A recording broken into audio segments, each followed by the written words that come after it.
Hey guys, tonight we're setting sail for the wild, mildly suspicious, and surprisingly soggy world of the VOC, the Dutch East India Company. You know, the one your high school teacher called the world's first megacorporation but forgot to mention was basically the Amazon Prime of the 17th century. If Amazon sometimes invaded Indonesia and the customer reviews were written with muskets, before we dip a toe into these brackish colonial waters, please take a moment to like, subscribe, and comment, but only if you genuinely enjoy this sort of content. And let me know in the comments where you're listening from. Now, dim those lights, switch on a fan for that soothing nautical white noise, and get comfortable. Bonus points if you're lying on something harder than your mattress, just to get in the VOC spirit. Let's pause for a second. Have you ever wondered what life was actually like for the poor souls who worked for the VOC? How did they survive months on a ship with diet plans designed by someone who hates teeth? Did anyone ever wash their underwear? Or did the breeze do all the work? Was the average day mostly trading spices, or more like, please, not another tropical disease? And could you make it through a month in Batavia without regretting every career choice since birth? And now, congratulations. You've just woken up in the year 1664, halfway between Amsterdam and Java. You're technically an employee of the world's richest corporation. But mostly, you're just a sunburnt, unwashed, and deeply confused cog in the world's first global supply chain. Good luck. You open your eyes to the sound of creaking wood, snoring men, and the faint aroma of moldy biscuit mixed with desperation. It's dawn aboard a VOC ship, which means another day in your floating wooden prison. Congratulations, you're alive and probably already itchy. Let's set the scene. You're lying in your hammock, which is the VOC's generous way of saying canvas sack strung between two beams directly above a man who hasn't washed in weeks. If you're lucky, your hammock is still dry. If you're less lucky, someone above you sneezed in their sleep and you're getting a complimentary wake-up shower. If you're truly unlucky, the ship hit a swell overnight, and you've rolled out and landed face first in the communal foot-smelling section of the lower deck. Welcome to the world's least exclusive spa. The air down here is thick, not with oxygen, but with a cocktail of sweat, mildew, and lingering pipe smoke, laced delicately with the aroma of salted fish that's been dead longer than most of the crew's hopes. Every breath is a gentle reminder that you are, in fact, not in a wellness retreat. Your lungs beg for fresh air, but the only breeze you'll find is if someone nearby shifts their blanket, releasing a new vintage of Eau de Sailor. Sunlight, that warm, life-giving force you remember from your childhood, does not reach the lower deck.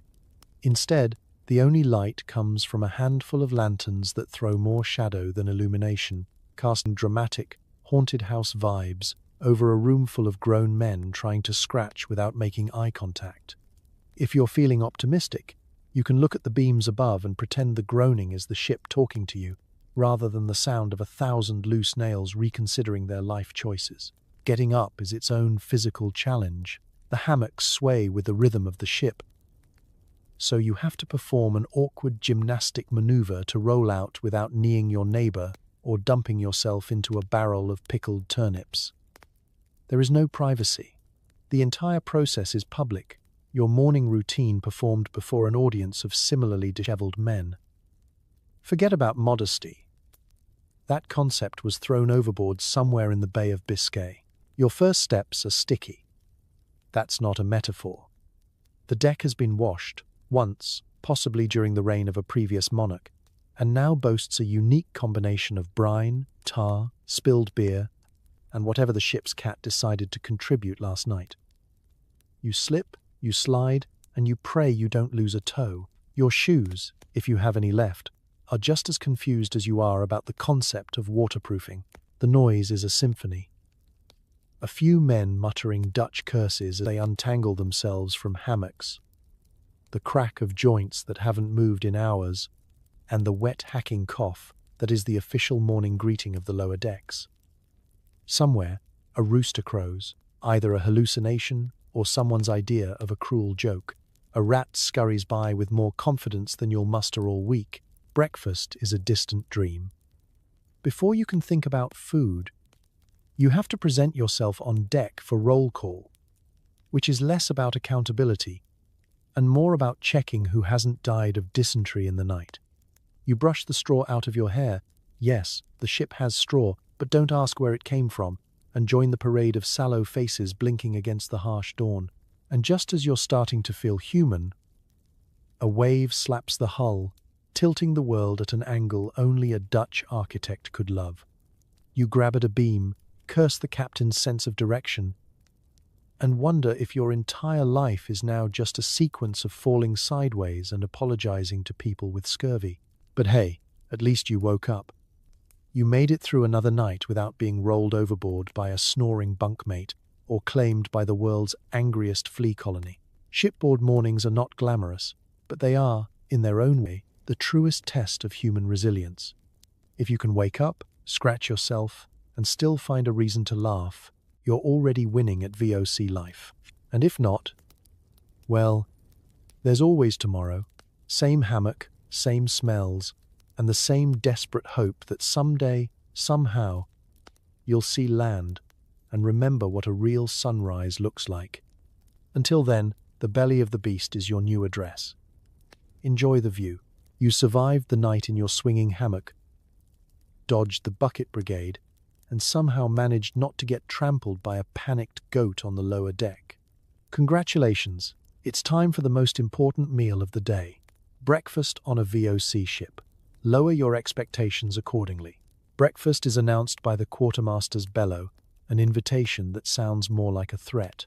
You and your fellow crewmates shuffle toward the galley, blinking under lanterns and wiping sleep, or possibly mildew, from your faces.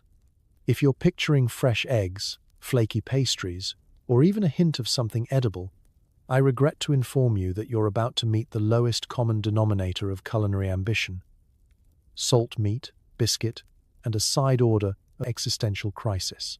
Let's start with the main event, the infamous ship's biscuit. Calling it bread is like calling a rock a pillow. Ship's biscuit is flour, water, and salt, baked until it's achieved a density once classified as a geological curiosity. It's been prepared months in advance, then left to mature in the hold until it is almost, but not quite, indistinguishable from the barrel that stores it. Some sailors swear the barrel tastes better. You thump it on the table, check for visible insects, and then check for invisible ones. It's a snack and a biology experiment all in one. But what about the salt meat? It's meat in the same way that jerky is meat, if jerky hated you and wanted you to suffer. Usually beef or pork, sometimes so brined and aged that the only way to eat it is to soak it for an hour and hope it loses the will to fight. More often, it's just gnawed on like a dog with a grudge. The taste is overpoweringly salty, chewy, and faintly reminiscent of that time you accidentally licked a battery as a child. The best part? There are bones. Always bones. You learn to chew thoughtfully and keep your dentist, who is also your barber, your surgeon, and your best hope for living to payday, on speed dial. Now for the beverage. You're offered something called small beer, which is not small, nor is it particularly beer. Think of it as weak, lukewarm, slightly cloudy, and almost certainly safer than the water. Nobody drinks water by choice. The barrels are refilled only when the rain comes, and on days when the water runs low, you get a reminder of why everyone who survives a voyage has kidneys of steel and a suspicious look in their eye.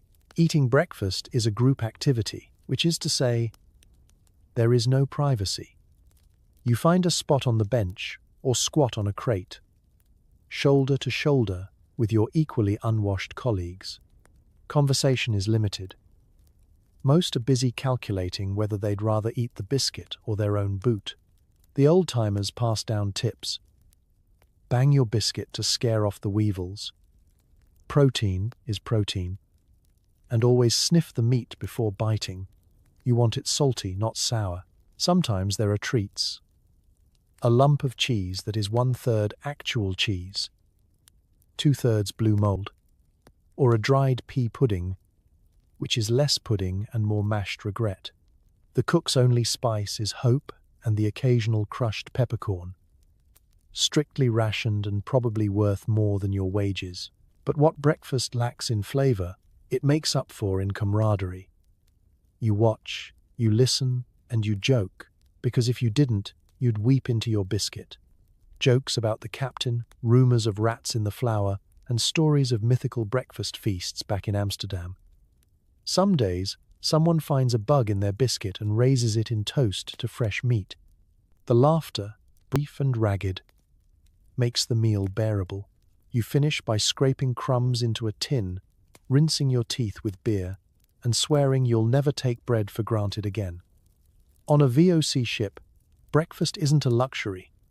It's a daily survival challenge, and every meal, no matter how dire, means you've made it one day closer to land, hope, and maybe, someday, a real loaf of bread. Life aboard a VOC ship is a lesson in hierarchy, strict, layered, and about as flexible as a ship's biscuit left in the Sunday. It's less of a democracy and more of a floating social pyramid, carefully maintained by tradition, fear, and the threat of public punishment. You are never allowed to forget where you stand, which, for most people, is somewhere near the bottom, wedged between the barrel of salted fish and a deckhand named Big Hans, whose greatest ambition is to nap undisturbed. At the top of this human stack sits the captain, a man of iron will and, ideally, actual sailing ability. The captain is equal parts father figure, tyrant, and, on good days, referee in a never-ending slapstick comedy. His word is law. If he says, you swab the deck, you swab the deck. If he says you're steering into a typhoon for the glory of the VOC, you put on your bravest face and prepare to be wet and terrified for the next 6 hours. The captain gets the best quarters. By best, we mean a slightly larger, slightly less mouldy closet with a door he can slam for dramatic effect. He eats first, drinks the least disgusting beer, and gets a chair with all 4 legs still attached. Directly beneath him are the officers. These men are the middle managers of the sea, ambitious, stern, and always on the lookout for mistakes they can blame on someone else. There's the first mate, who handles discipline and is known for having the sharpest tongue, and sometimes, unfortunately, the sharpest boots. Then there's the quartermaster, who is basically in charge of everything except actually steering the ship. He manages supplies, distributes rations, and yells at you if you so much as look at the biscuit barrel wrong. If you want to avoid trouble, avoid the quartermaster. He can spot biscuit theft at 50 paces. Then you have the specialist crew. These are your carpenters, sailmakers, and ship's barber surgeon, a man whose official responsibilities include cutting hair, performing surgery, and providing dental work with the same rusty blade. These specialists command a weird mix of respect and fear. If the carpenter doesn't like you, the next time your hammock collapses, he'll pretend it's a mystery. The barber? Well, you'll think twice before complaining about a bad haircut when you know he's also the guy holding the leeches. The bulk of the population is the ordinary crew. This is you, most likely. Deckhands, sailors, and general laborers. You do all the actual work. Hauling ropes, climbing masts, scrubbing, bailing, singing shanties, and hoping no one notices you're missing a shoe.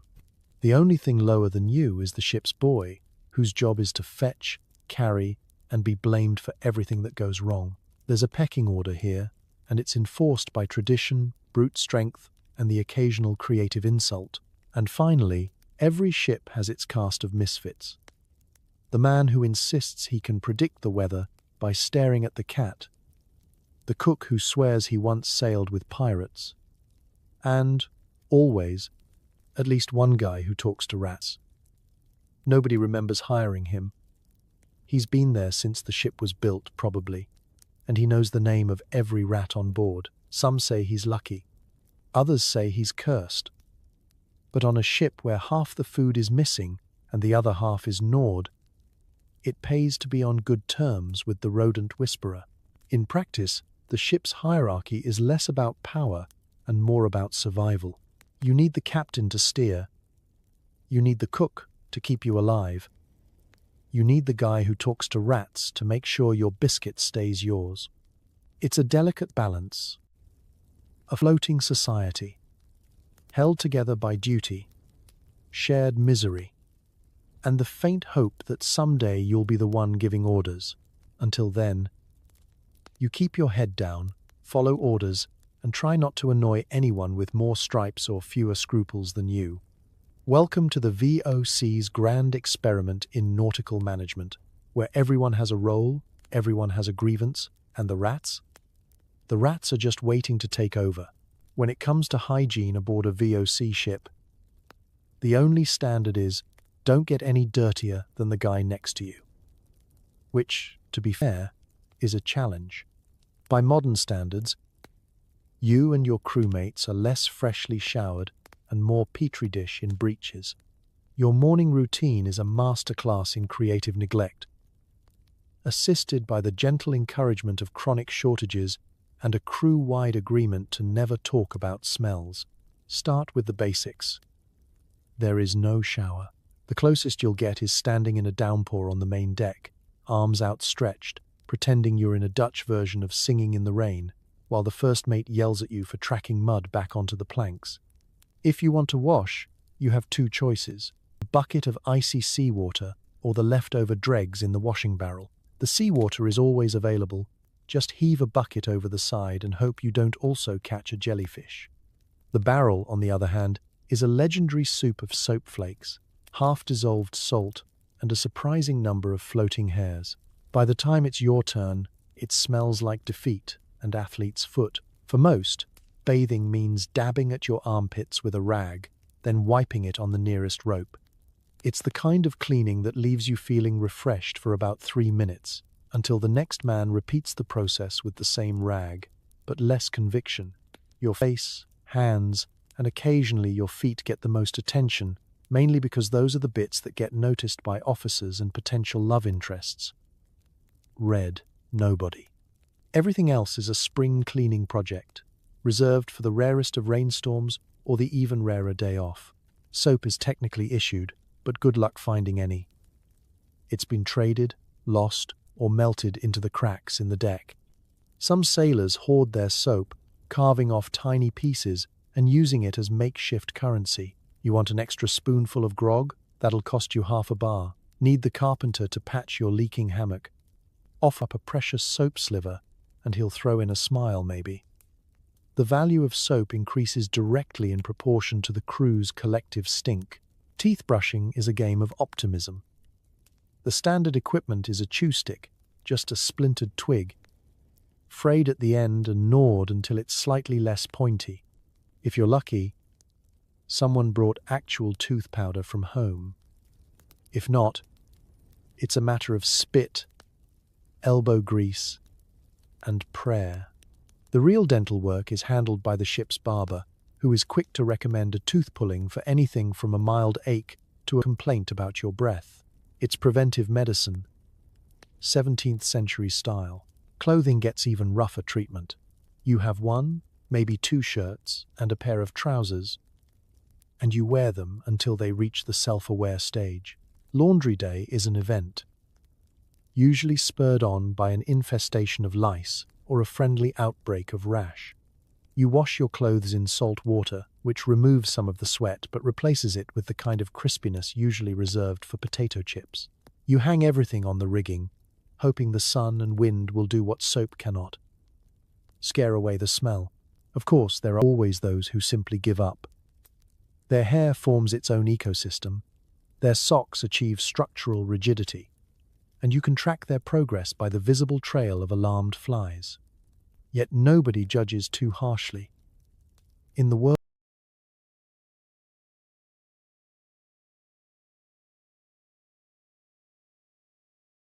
of VOC hygiene, what goes around comes around, especially if it's a stubborn case of athlete's foot. So each morning you splash, scrape, and shrug your way to readiness. Because at sea, personal hygiene isn't about impressing anyone. It's about not being the first person thrown overboard when the wind shifts and the stench rolls in. And in this particular contest, everyone's already losing. On a VOC ship, teeth are less a point of pride and more a countdown timer. If you boarded with a full set, you'll be lucky to finish your contract without losing a few, and you'll definitely lose your illusions about oral hygiene. In the 17th century, dentistry is a word nobody uses, mostly because it hasn't been invented yet. Instead, the job falls to the ship's barber, whose resume includes haircuts, amputations, and pulling teeth by brute force. He's not so much a healthcare professional as a man with a sharp knife and a sturdy grip. The first thing you notice is how quickly your teeth rebel against life at sea. The ship's biscuit, that culinary marvel, is a master of dental destruction. Each bite sends shockwaves through your molars, sometimes through your soul. If there are still crunchy weevils inside, consider it bonus calcium. The biscuit has two settings, brick or sponge, depending on how much seawater has seeped into the storage barrel. Either way, your teeth are not happy. Salt meat isn't much better. It's so tough and stringy that after 5 minutes of chewing, you feel like you're training for the world's worst jawline competition. The beef fights back. Pork, meanwhile, gets stuck in your molars until you're convinced you've grown an extra tooth out of pure spite. The only food that seems truly safe is porridge. But that's mostly because the cook forgot to include anything that would require chewing. The result? Your teeth spend months swinging between neglect and outright assault. As for cleaning them, it's best described as wishful thinking. Most sailors bring a toothstick, a bit of wood, chewed at one end and poked hopefully at the gaps between teeth. A lucky few might have a rag and a pinch of salt. Tooth powder is rare, and if you run out, you just scrape off plaque with your fingernail and hope nobody's watching. Mouthwash? Sure, if you count rinse with weak beer. The general consensus is that the less you think about your teeth, the longer you'll keep them. But then comes the toothache, the sailor's true enemy. It starts as a dull, nagging ache. You try to ignore it, but the pain grows, a throbbing reminder that you're hundreds of miles from the nearest actual doctor. Your bunkmates offer remedies. Chew on cloves, rinse with salt water, or press a cold spoon to your cheek. If you're desperate, you might even try to barter for a mouthful of the cook's strongest liquor, which doubles as both pain relief and a lesson in regret. Nothing works for long. When things get truly dire, it's time for the barber. He'll listen patiently, nod sagely, and then reach for his favorite tool, a pair of pliers that's also seen use on stubborn nails and the occasional rat. Anesthetics don't exist, unless you count a shot of rum and 2 friends willing to hold you down. The extraction is quick but not gentle, a sharp yank, a spurt of blood, and a communal sigh of relief from everyone except you. Afterward, the barber might hand you a filthy rag and a bit of encouragement, but he'll save the tooth as a souvenir, or maybe a warning to the next customer. If you're lucky, the pain fades, and the gap in your smile is just another souvenir of your voyage. If not, the wound can fester. Infection is a real threat. An abscessed tooth can lay a man low faster than a rogue wave. There are no antibiotics, just hope and a willingness to try every folk remedy the crew knows. The true miracle isn't that so many sailors lose teeth, it's that anyone keeps them at all. So you smile when you can, you chew when you must, and every now and then you dream of a future with soft bread, clean water, and a world where toothache isn't your most persistent companion. Until then, you get by, one painful bite at a time.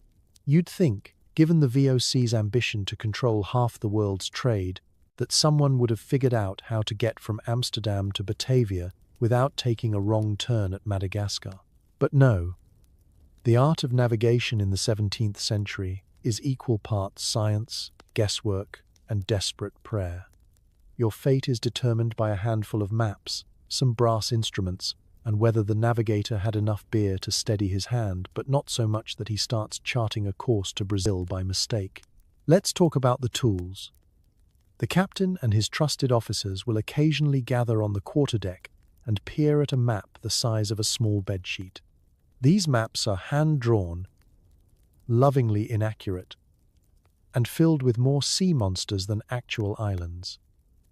The routes are marked in bold, inky lines, with helpful notes like "Here be dragons," probably not Spain, and if you see coconut trees, turn around.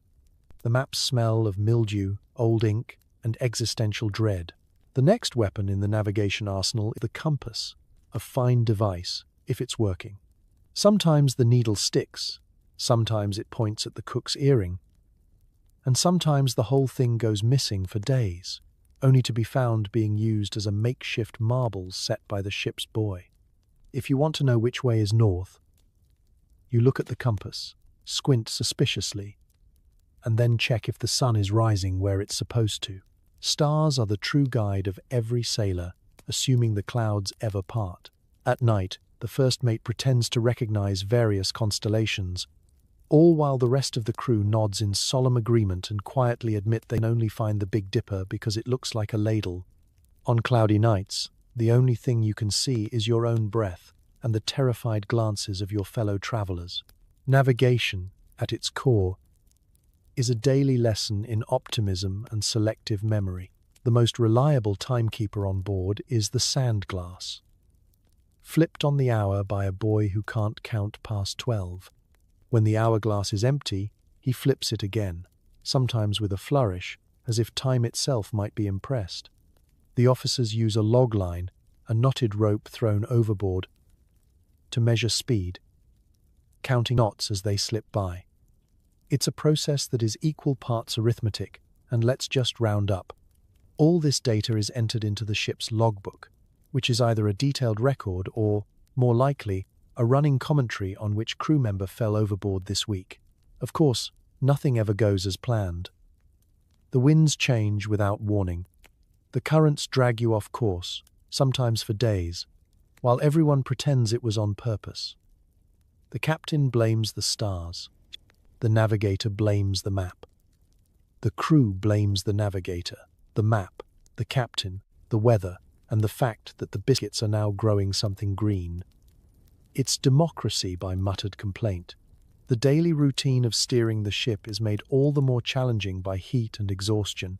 Sunburn is your constant companion, nose peeling, neck sizzling, and calves glowing with the sort of red that makes lobsters nervous. You cover up with whatever you have. Hats, rags, or, in moments of true ingenuity, someone else's shirt. The water reflects the sunlight, doubling your exposure and leaving you with tan lines that will baffle your grandchildren.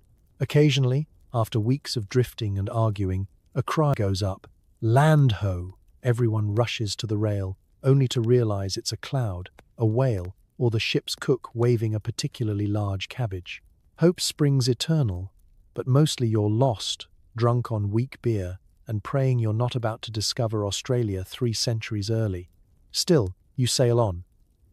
Every sunrise is a new chance to get lost in style. The ocean is wide, the map is wrong, and nobody really knows where they're going. But at least you're all lost together.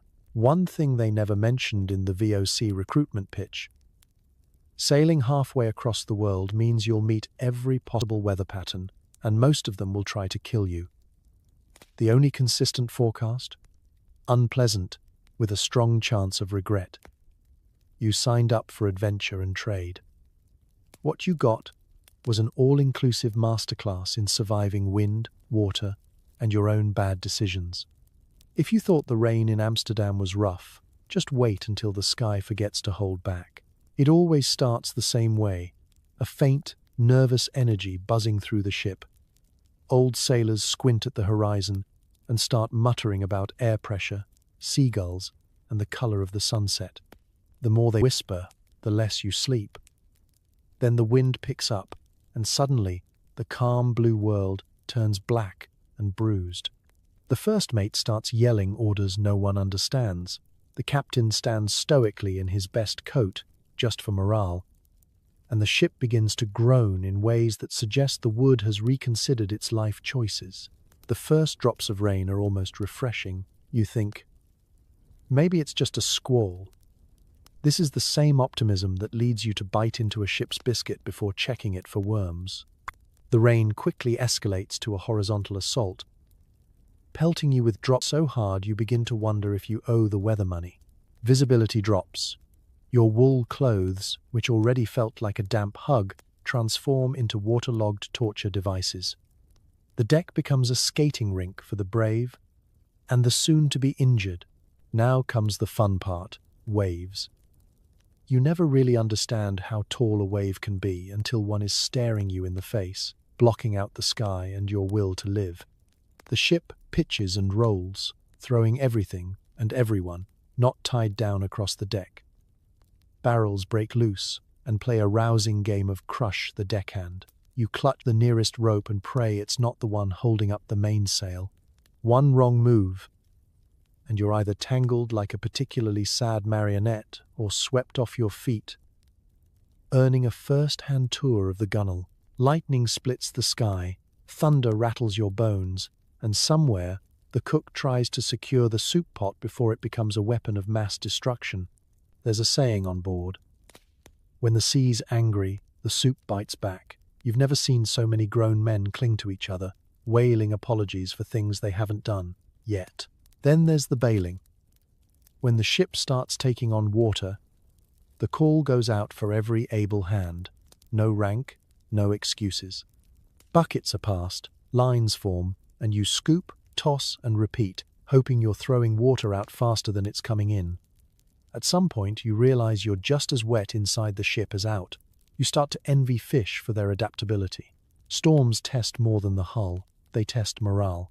The youngest sailors cry for their mothers. The oldest ones curse every shipwright from here to Rotterdam. Jokes get darker, prayers get louder, and the man who talks to rats claims the rodents know a way out. There's a camaraderie in shared terror. Nothing bonds a crew like mutual pants, wetting fear. When finally the storm passes and the sun peeks out, the deck is a battlefield of broken barrels, tangled ropes, and sailors trying to look braver than they feel. Someone always claims to have seen a ghost, or a mermaid, or the devil himself. No one believes them, but no one argues either. You wring out your socks, check that all your toes are still attached, and silently vow never to complain about a drizzle again. Surviving a storm at sea is the VOC's unofficial initiation. If you can endure it, you've earned your stripes, and possibly a lifelong phobia of clouds. The weather doesn't care if you're brave. It only cares if you're still floating. And if you are, well, congratulations. Your life insurance is probably laughing, but at least you've got another story to tell if you ever see dry land again. No one boards a VOC ship for the cuisine.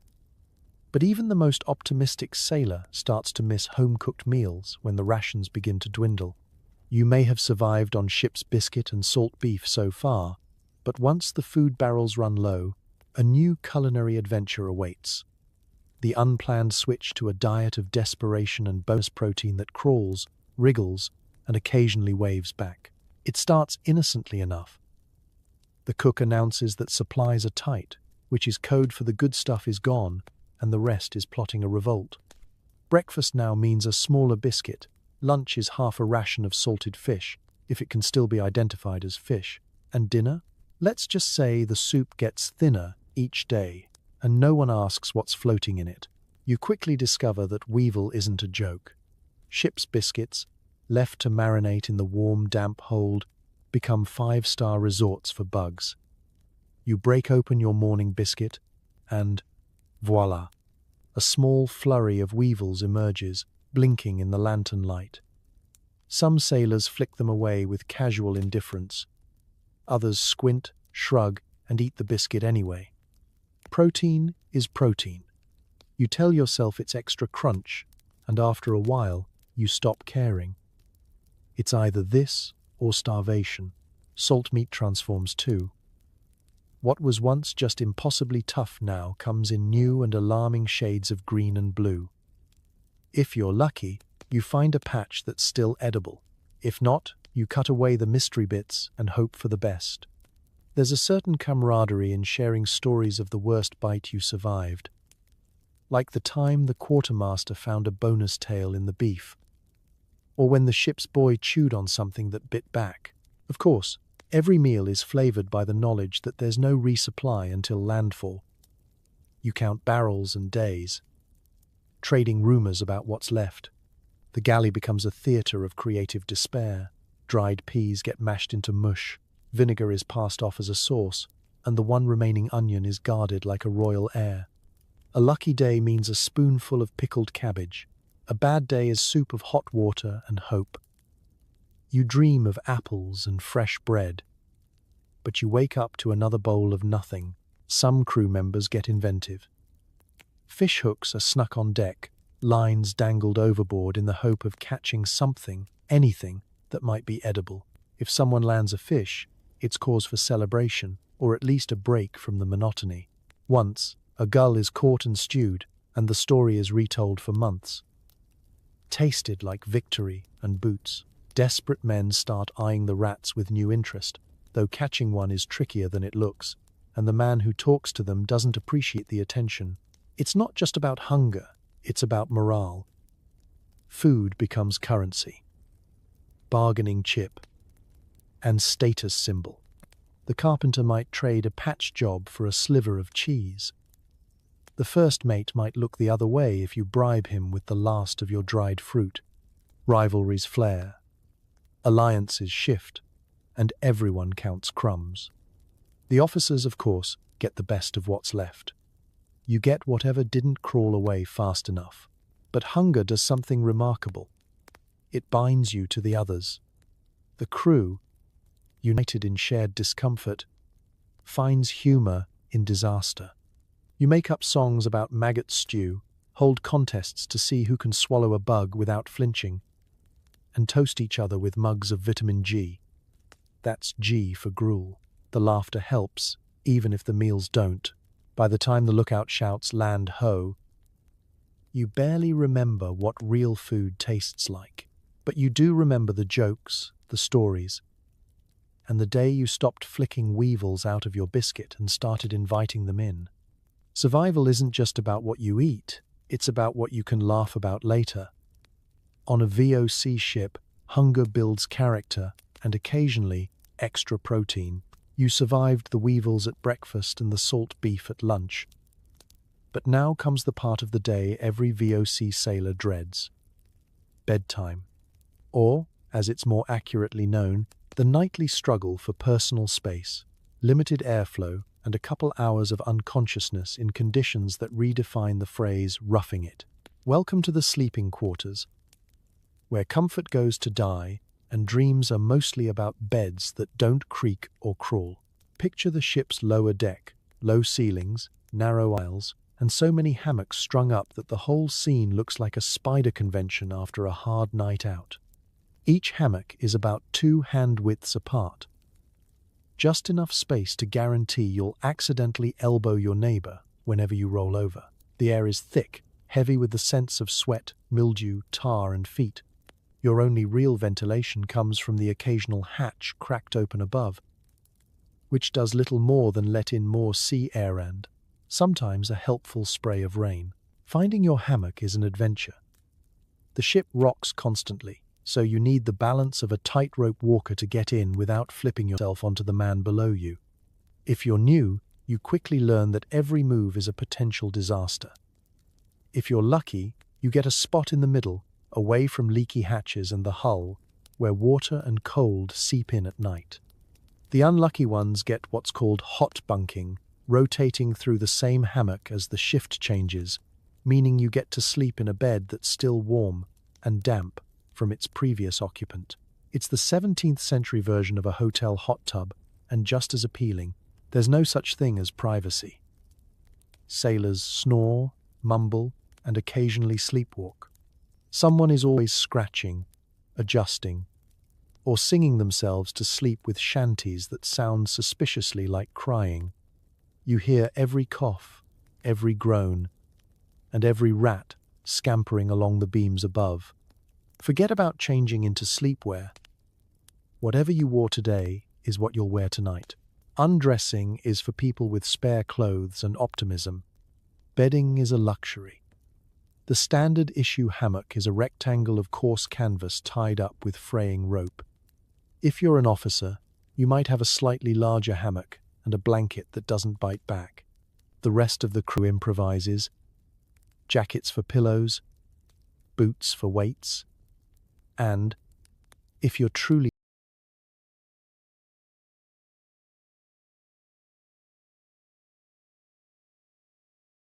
desperate, an empty barrel as a last resort. Pillows? If you find something soft, you keep it a secret. The nightly ambience is a symphony, snoring that could rattle windows, creaking timbers, the ever-present slap of waves, and if you're lucky, a lull in the chorus of flatulence. Nobody judges. Everyone is guilty. Rats patrol the shadows, occasionally dropping by to sample a biscuit crumb or remind you of the ship's unofficial pecking order. Then there's the temperature. On warm nights, the lower deck becomes a human oven, sweat pooling, tempers flaring, and dreams evaporating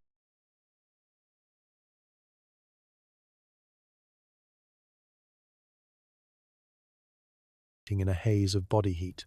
On cold nights, the wind howls through every crack, and you shiver in your hammock, teeth chattering in rhythm with the hull. Either way, you sleep light, waking at every sound, every shift in the ship, every suspicious silence. Of course, nightmares are common. Some dream of falling overboard, others of being called on deck during a storm. But the most realistic nightmare is the morning itself, waking up sore, itchy, hungry, and already missing the 2 hours you managed to sleep. There's a reason sailors tell stories about ghosts. Everyone is haunted by the lower deck. Still, after a while, you get used to it. The chaos becomes routine, the discomfort just another part of the voyage. You find solace in small mercies. A breeze on a hot night, a quiet moment before the snoring begins, the rare chance to wake up and discover you're alone in your hammock, at least until the next shift. Because on a VOC ship, sleep is not a right, it's a negotiation. And tonight, you're haggling for every minute. You might assume that life on a VOC ship is an endless grind of labor, seasickness, and avoiding scurvy. And you'd be right, but only up to dinner. After that, the ship comes alive with its own version of entertainment, a term used so loosely it could slip between the deck planks and escape to Java. When the sun sets and the officers retreat to their slightly less miserable quarters, the lower decks become the world's most desperate tavern, minus the cheap ale and with twice as many unresolved personal issues. First on the bill is gambling, the true universal language of bored sailors. Out come the dice, coins, and even slivers of soap. Anything with value is fair game. The stakes? Everything from extra rations to the right to sleep farther away from the smelliest crewmate. The games are fast, loud, and often devolve into passionate debates over whether a rat ran off with someone's lucky die. There's always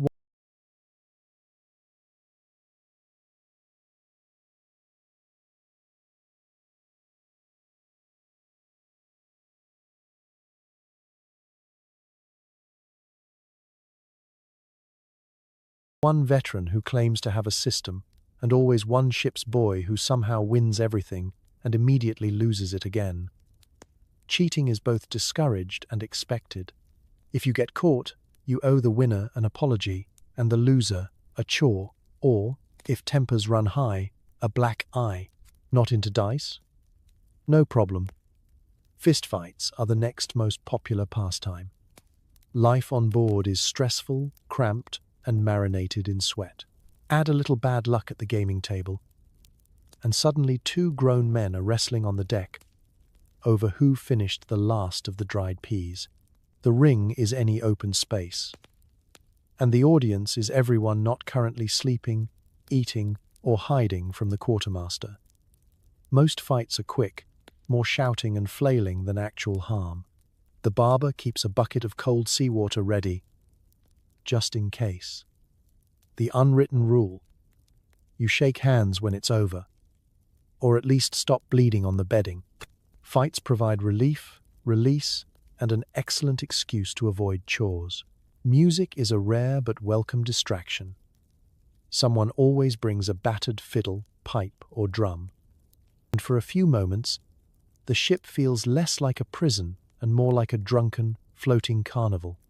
Sea shanties echo through the decks, rowdy, rhythmic, and usually focused on the misfortunes of officers, the virtues of grog, and the unlikely prospect of ever seeing Amsterdam again. Even those who can't sing join in, their voices blending into a raucous chorus that drowns out the creaking hull and the endless slap of waves. Storytelling is another mainstay. Veterans swap tall tales of sea monsters, legendary storms, and the infamous voyage when the cook accidentally fed the captain's hat to the crew. Every story gets a little bigger each time it's told. There are ghost stories too, recounted in hushed voices while the lanterns flicker. Did you hear the one about the spectral Dutchman who walks the deck at midnight, looking for his lost tooth? No one believes it, but everyone listens. And then, of course, there's snoring, the great democratic entertainment of the high seas. It starts with a gentle rumble, like distant thunder, and builds to a cacophony that drowns out both song and fight. Some men snore so loudly the ship's rats relocate for the night. Bets are placed on who will start first and who will end last. If you can sleep through it, you're ready for anything the VOC can throw at you.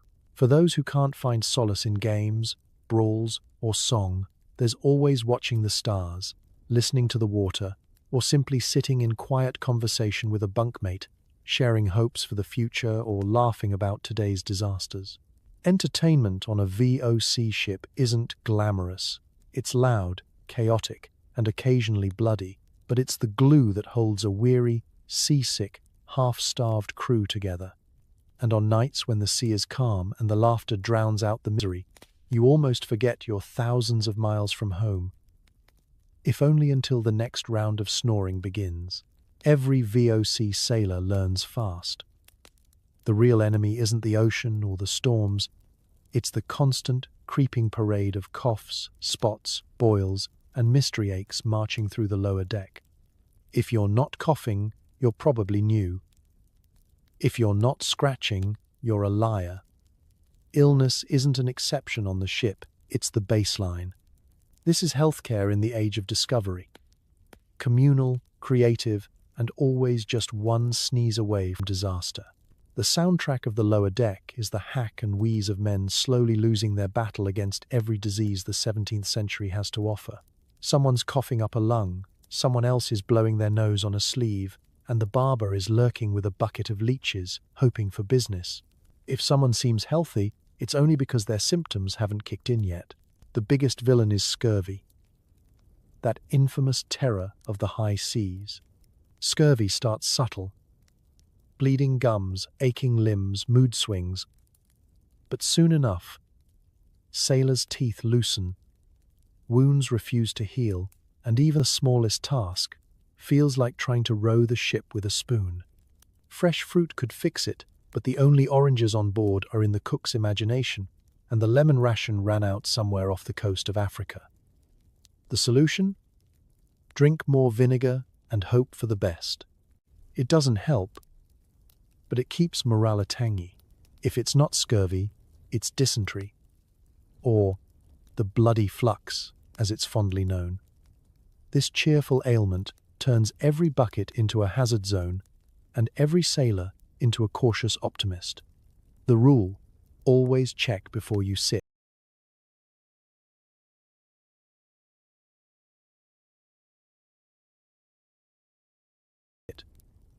And never trust a smile from someone who just sprinted to the privy. Hand washing is mostly theoretical. You'll get sick, you'll recover, and then you'll get sick again. It's the circle of life, VOC style. Fevers are so common that no one even bothers to whisper about them. Hot one, eh? someone will ask as you sweat through your shirt and hallucinate that the ship's cat is offering medical advice. The barber, who doubles as the surgeon, prescribes the classic Dutch remedy. Let's bleed you and see what happens. You lose a pint of blood and, occasionally, the will to live. On the bright side, you get to rest for an hour before being sent back to mop the deck. Injuries are inevitable when every surface is sharp, slippery, or both. Sailors sport a rainbow of bruises, sprains, and bandaged fingers. The lucky ones just stub a toe or jam a thumb. The unlucky ones lose a bit more. A finger in a rope, a patch of scalp to an errant pulley, or worse. There are no safety rails, just curses and bad luck. If the injury's bad, it's up to the barber again, who'll reach for his amputation saw with a little too much enthusiasm. Anesthetics? Sure, there's rum, a rag to bite down on, and some strong language. Recovery is a gamble. Infection is everywhere. It's not all doom and gloom. The crew develops a morbid sense of humor. Jokes about catching the Batavian rash or surviving another round with the butcher-barber fly thick and fast. The man with the fewest boils becomes a local legend. Envied and suspected in equal measure. Superstitions spread. Wear a lucky charm, avoid the cursed hammock, and don't let the rats sniff your shoes. They might steal your good health. Despite it all, life goes on. You learn to ignore the coughs, laugh off the aches, and treasure the rare days when you feel halfway human. Because on a VOC ship, illness is just another shipmate, annoying, unavoidable, and always along for the ride. You survive if you're tough, lucky, or simply too stubborn to let the next cough win. One of the first things you receive after signing your life away to the VOC is your official uniform. It's supposed to make you look like a proud representative of Dutch commerce.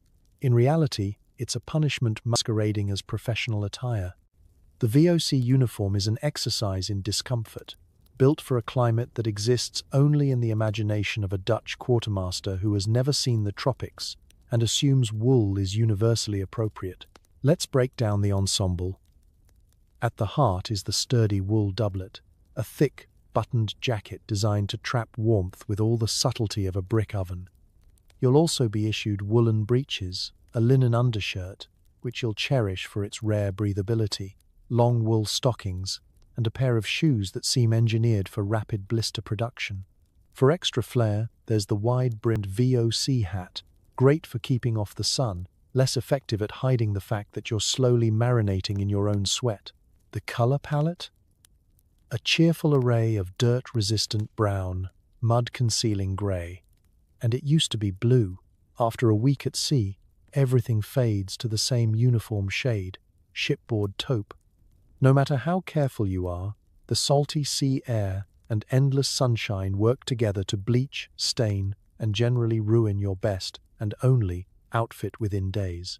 Wool is wonderful in Amsterdam, where the wind howls and rain comes at you sideways. In the tropics, it's an unending, soggy torture. The uniform soaks up sweat, rain, and, if you're unlucky, seawater, then holds it against your skin like an overzealous ex. You bake under the sun, swelter in the hold, and at night, when the temperature drops, you get to enjoy the unique sensation of freezing inside damp wool. The itchiness alone is enough to make you contemplate going nude. If only that weren't a flogging offense. You might try to modify your kit. Some sailors cut their sleeves short, roll up their breeches, or lose their stockings overboard. Officers notice and yell. But after a week in Batavia, even the captain has sweat stains down to his boots. The quartermaster may have rules, but sweat always wins. Laundering your uniform is theoretically encouraged, practically impossible. The only water available is salty, the only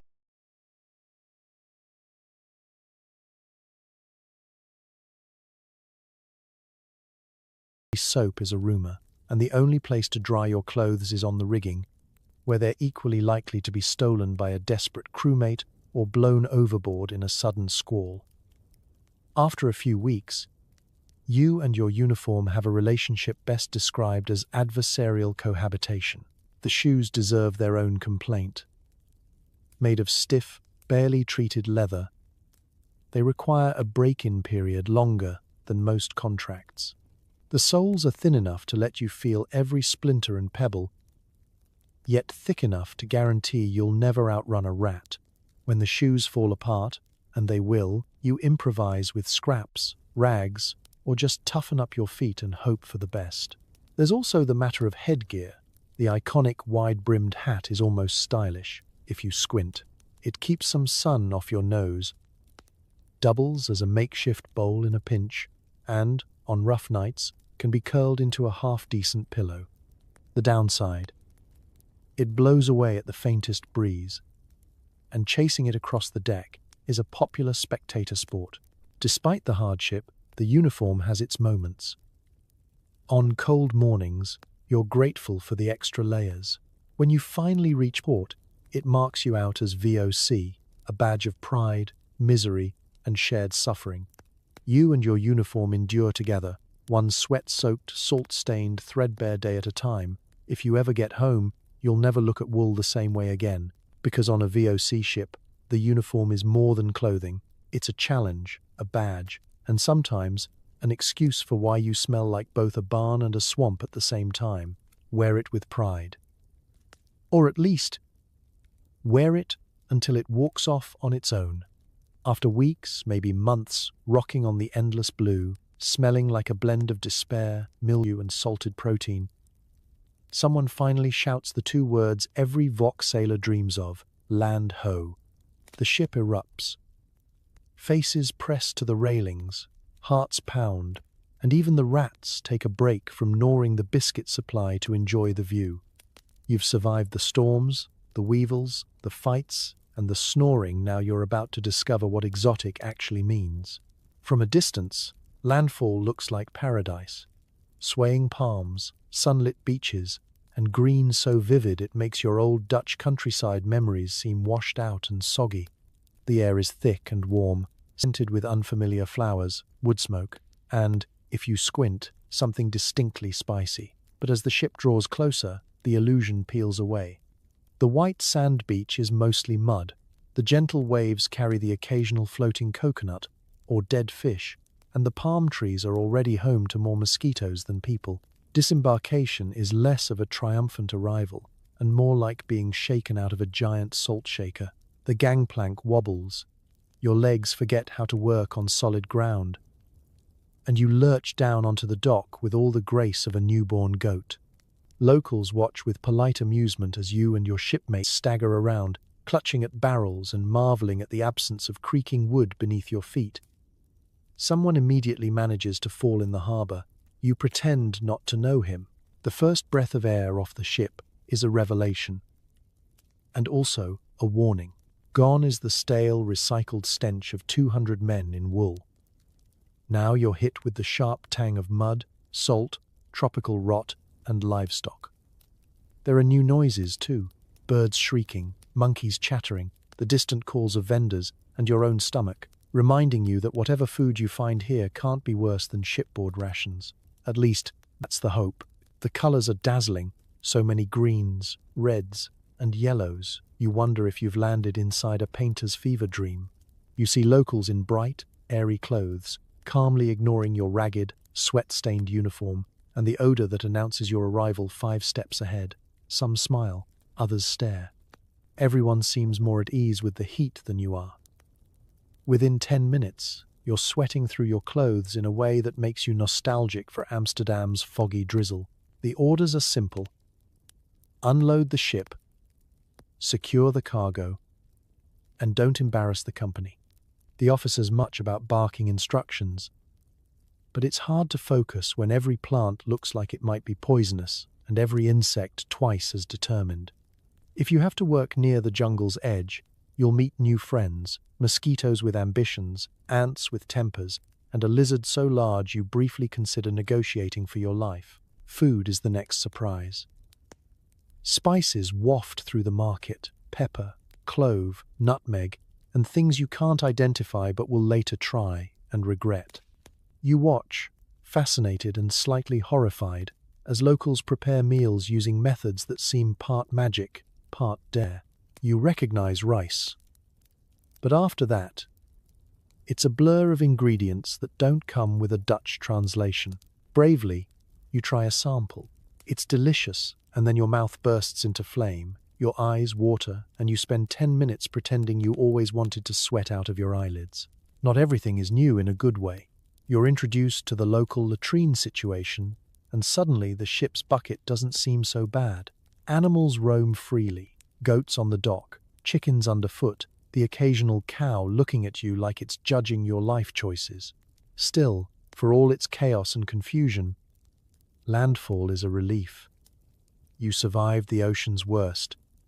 You're walking on something that doesn't move, and there's at least a chance your next meal won't bite back.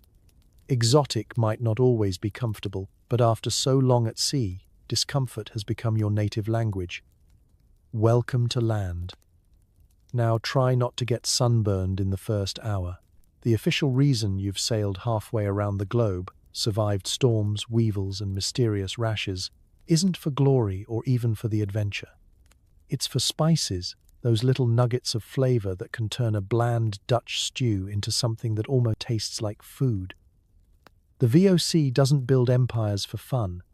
It does it for pepper, nutmeg, cloves, cinnamon, and whatever else Europeans are convinced will keep the plague away and dinner guests impressed.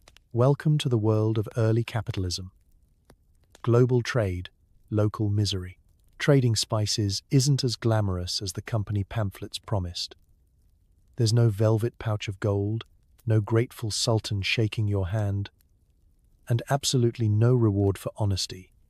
The actual work is mostly haggling, paperwork, and pretending not to notice when your boots fill with mud and your conscience guilt. It's part business, part bureaucracy, and part how many languages can you mangle before someone takes offense. First up, negotiation. The VOC likes to act like it's a guest, but the truth is, it behaves like a neighbor who borrows your lawnmower and then charges you to use it. The locals, who have been trading spices for centuries, know every trick. They can spot a greedy Dutchman at 100 paces. The market is a riot of shouting, hand signals, and elaborate politeness covering up a knife's edge of competition. If you want pepper, you'll pay the right price, or you'll pay later in other ways. There's a careful ritual to each transaction. Present your samples, act unimpressed, then argue for an hour about whose weights are cheating more. Sometimes money changes hands.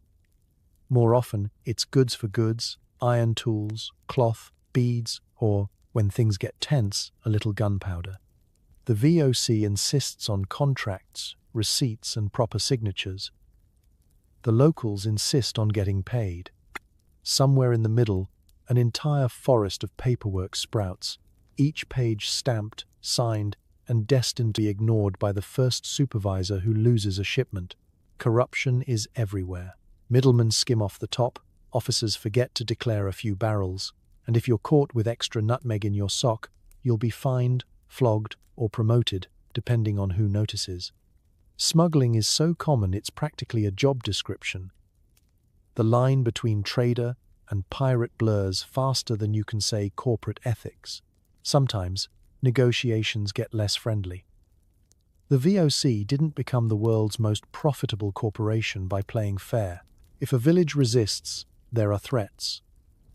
If a ruler balks, the cannons are quietly polished. The company's reputation for ruthlessness is well earned. Colonial power backed by muskets, contracts, and the assurance that the Home Office in Amsterdam will never know how bad it really gets. But the rewards are real. A single cargo hold of cloves can pay for the entire voyage and buy a new canal house back in Holland. You marvel at how something so small, pungent, and weirdly shaped can command such a price. The locals, meanwhile, look at your wool coat, your sunburn, and your inability to bargain, and wonder who the real sucker is. For the crew, the spice trade means work, endless loading and unloading, sweating under the tropical sun, and guarding the cargo like it's gold, which for the VOC it absolutely is. Every crate is tallied, every sack watched, and every minor theft punished. You learn to carry a sack of nutmeg like you're holding a newborn, because if you drop it, someone will invent a new way to dock your pay. By the end of the day, your hands are stained, your throat burns from bargaining, and your respect for the simple spice trade is gone forever. Trade is money. Money is power. And power, as every VOC man learns, comes with more strings and more peppercorns than you ever imagined. Spices built an empire. You're just here to load the boat. After the cargo is tallied and the haggling has tapered off, you find yourself confronted with a new daily challenge. Actually living alongside the people whose homeland you've just invaded in the name of the VOC. Welcome to the fine art of cultural exchange. 17th century style, where misunderstandings are common, language barriers are sturdy, and etiquette mistakes can go from hilarious to hazardous in the space of a single meal. It starts with greetings. You want to make a good impression, so you smile, nod, and, if you're feeling brave, attempt a local word or two. The result is usually a massacre of vowels and a polite, confused smile from your host. The Dutch handshake, firm and businesslike, is not always reciprocated. Sometimes it's met with a bow, a fist to chest, or a gesture that your ship's boy assures you is either a blessing or an insult involving goats. Either way, you hope for the best. Dining is a diplomat minefield. The first time you're invited to eat with locals, you commit every possible blunder. Sitting before you're asked, reaching with the wrong hand, and marveling loudly at unfamiliar flavors. You quickly learn that slurping is encouraged. Belching is sometimes a compliment. And if something bites you back, it's probably meant to be that spicy. You also discover that Dutch attempts at polite conversation. So, how's your rice yield this year? Don't always translate well. Someone asks if you'd like more food. You say yes, then realize you just agreed to taste something described only as surprise from the river. The language barrier is a constant companion. You try to learn a few phrases, but progress is slow. Your vocabulary consists of greetings, apologies, and a lot of pointing. The local children find this endlessly entertaining, and soon your nickname translates to red-nosed shouter. Some of your shipmates have a knack for languages, picking up words just in time to accidentally start a minor trade war by mispronouncing peppercorn. Of course, there are gestures and customs you never quite figure out. Why do people touch their heads when talking about the sea? Why is whistling after sunset taboo? Why does everyone stop and stare when you offer your left hand? It's like living inside a daily pop quiz where every answer is no, not like that. You keep a running list of offenses, ranging from mild, accidentally insulted a fisherman's hat, to severe, sat on the village chief's ceremonial cat mat, cat included. Sometimes, the awkwardness has real consequences. A careless remark, a poorly timed joke, or a misinterpreted gift can sour relationships for weeks. Rumors spread fast. The Dutch are stingy, the locals are sneaky. Both sides are convinced the other is plotting to poison the stew. Every so often, tempers flare, and a scuffle breaks out at the market or the tavern. The company frowns on violence, but mostly hopes no paperwork reaches Amsterdam. But there are good days, too. You trade stories and songs, laugh at each other's mistakes, and learn to appreciate the differences that once baffled you. Someone teaches you how to tie a proper sarong. You show a local kid how to tie a knot and pray the boat doesn't go missing. Slowly, genuine friendships form, built on curiosity, shared hardship, and a mutual willingness to forgive every awkward moment that came before. At night, you reflect on how much you don't know and how much you've already learned. You came here for spices, silver, and a shot at getting rich. You're staying, in part, for the people and stories you'll never forget. Cultural encounters aren't always easy, and they're never perfect. But sometimes, with a little luck and a lot of humility, they're the best part of the entire voyage. awkward, clumsy, and occasionally deadly, but always unforgettable. If you thought the most dangerous part of sailing for the VOC was the threat of storms or pirates, you've clearly never crossed paths with the colonial bureaucracy. For every musket the company ships overseas, it sends 3 accountants and a barrel of official forms. In the VOC's world, paperwork is more feared than malaria, more numerous than mosquitoes, and more complicated than your ship's knots after a night of gambling. It starts the moment you set foot in port. You're already half delirious from the heat and the new array of insects. But before you can even unload a crate of pepper, the port bookkeeper greets you with a stack of ledgers and a suspiciously cheery welcome. Every item, every transaction, every grain of rice must be recorded, tallied, stamped, and reported. Some men dream of treasure chests. You dream of not misplacing the cargo manifest. The warehouse is your new home away from home. It's filled with barrels, bales, and enough scrolls and paper to start your own library. Each crate gets a tag. Each tag gets an entry. And each entry gets checked by 3 separate officials, each one of whom is convinced you're stealing nutmeg, shortchanging the company, or just in desperate need of another lecture on proper Dutch filing practices. You once tried to carry 2 crates at once to save time. Now, you spend twice as long explaining to a clerk why you dared to think efficiency was allowed. Your supervisor is the most powerful man in the colony, not because of his wit or wisdom, but because he controls the stamp. No cargo moves, no wages are paid, no ration is served until the stamp comes down with all the finality of a hangman's noose. The company loves a good signature. Initial here, sign there. Repeat until your hand cramps and your faith in humanity withers. Lose a form? Prepare to spend a week retracing your steps and apologizing to everyone who outranks you, which, by VOC standards, is everyone but the goats. Money, of course, complicates everything. Every transaction is converted, recalculated, and then lost in translation between Dutch, Malay, and whatever creative language the local middlemen speak when they don't want you to understand.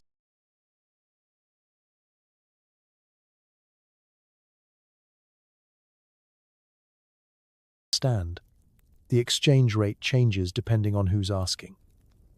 You might get paid in guilders, Spanish dollars, or IOUs written on the back of a fish recipe.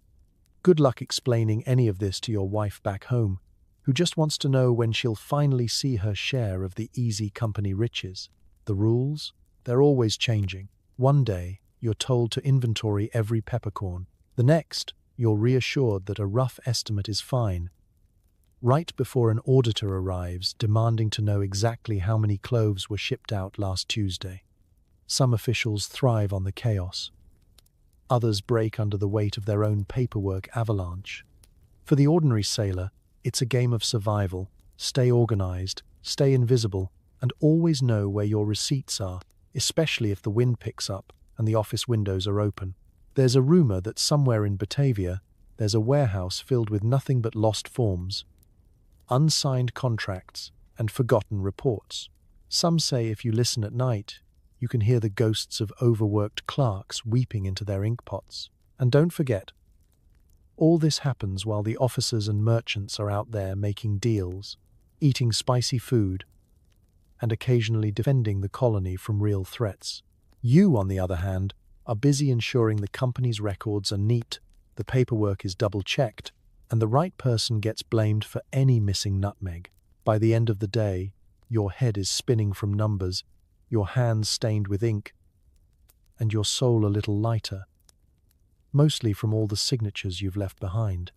Colonial bureaucracy, where the real battles are fought with quills, not cutlasses, and where the true survivors aren't the strongest or smartest, but the best at keeping their paperwork dry. You've survived months of ship's biscuit, salt beef, and soup that occasionally blinked back. But now, on land in the East Indies, your stomach is in for a wild ride. Forget grey porridge and wilted cabbage. Here, the local diet is a symphony of colours, flavours, and sensations your taste buds have only heard rumors about. Welcome to your introduction to rice, fish, and spices that come with a warning label. The first thing you notice, rice is everywhere. Boiled, steamed, fried, sometimes all three in one meal. It's not a side dish, it's the foundation of existence. Your first few days, you marvel at how the locals can eat so much rice and still look healthy, while you, after 2 bowls, feel ready for a nap and possibly a new liver. Rice is served with everything: curries, stir-fried greens, dried fish, or, when supplies run low, just a pinch of salt and the hope that tomorrow's market brings more options. And then comes the fish. Fresh from the river or sea, grilled over smoky coals, stewed with greens, or dried until it could double as roofing material, fish is on every plate, sometimes with eyes still intact, just to make sure you're paying attention. For the Dutch palate, used to herring and the occasional eel, the variety is staggering. Tiny fried anchovies pop like salty fireworks, whole grilled fish arrive on banana leaves, and every bite is a reminder that you're a long way from home. Sometimes you chew a bone you weren't expecting. Sometimes the fish stares back with a look that says, "I warned you," but it's the spices that really set the meal and your mouth on fire. Locals toss in chilies, ginger, lemongrass, turmeric, galangal, and a parade of ingredients you'll only ever remember as the green thing that made me sweat. The Dutch, masters of pepper trading but still surprised by its actual effects, approach local food with a mix of curiosity, bravery, and profound regret. Your first real taste of sambal, a chili paste with the heat of 1,000 Dutch ovens, will be a moment you never forget. You try to play it cool, nodding sagely, while internally you're negotiating with any deity who will end the burning. Vegetables make an appearance, often chopped and tossed into a stir-fry so lively it practically dances on your plate. Eggplant, long beans, and leafy greens you can't name show up, mixed with peanuts, coconut milk, or a splash of tamarind. Fruits abound too: bananas, mangoes, pineapples, and papayas.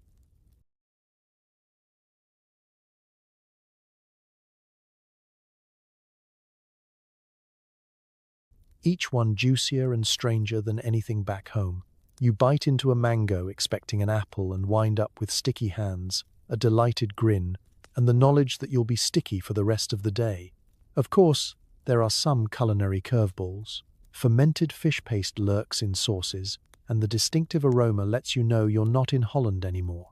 Street vendors offer fried snacks of mysterious origin, each one an invitation to gamble with your digestive system.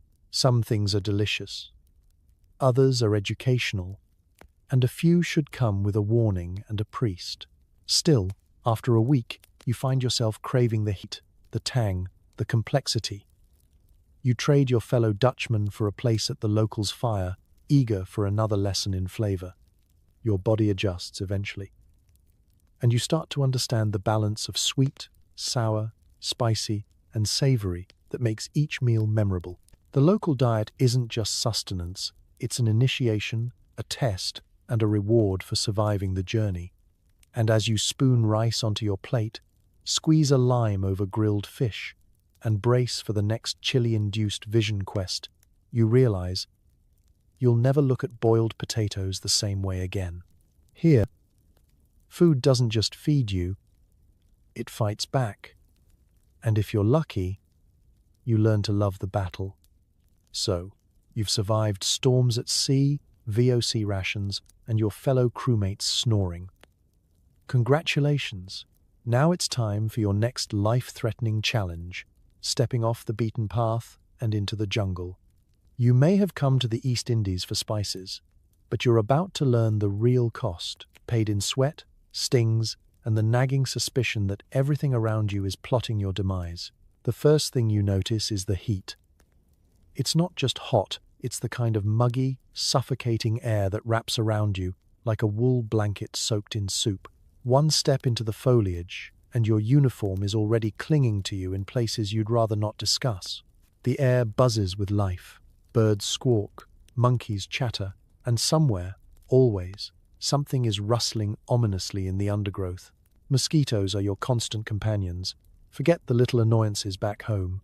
These are tiny, angry vampires with a work ethic. You slap one off your arm and three more land, each loaded with exotic diseases.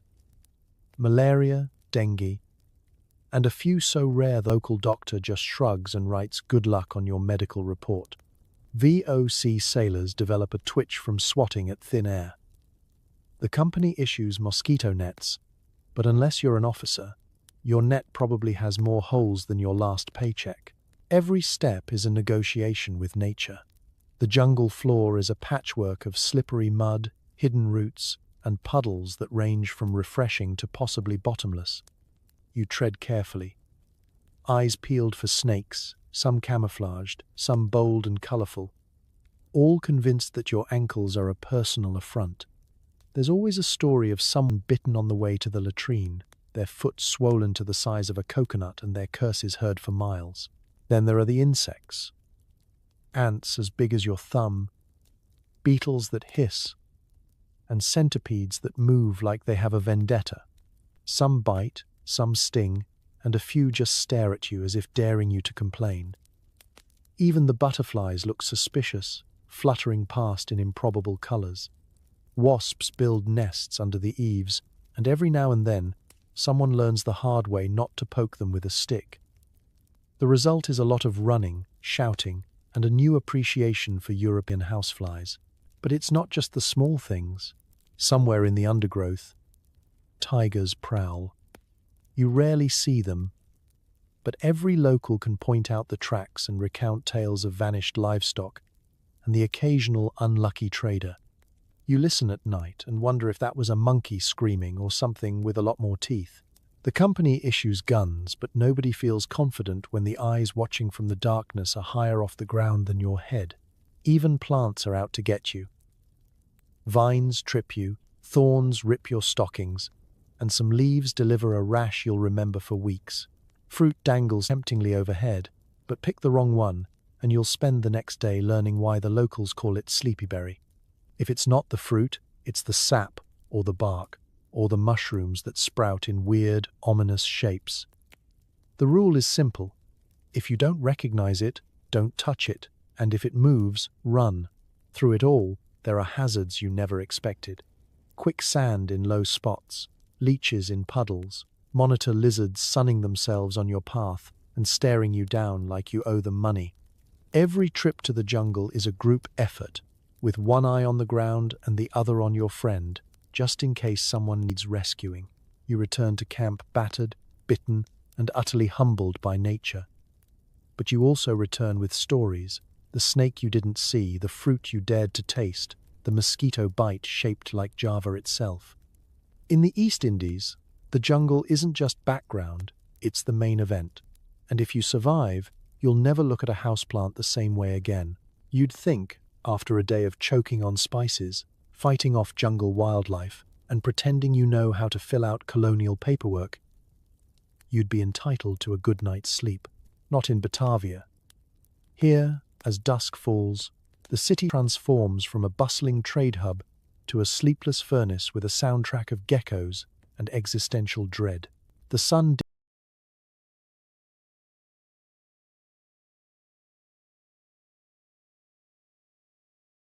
dips low, but the heat stubbornly refuses to leave.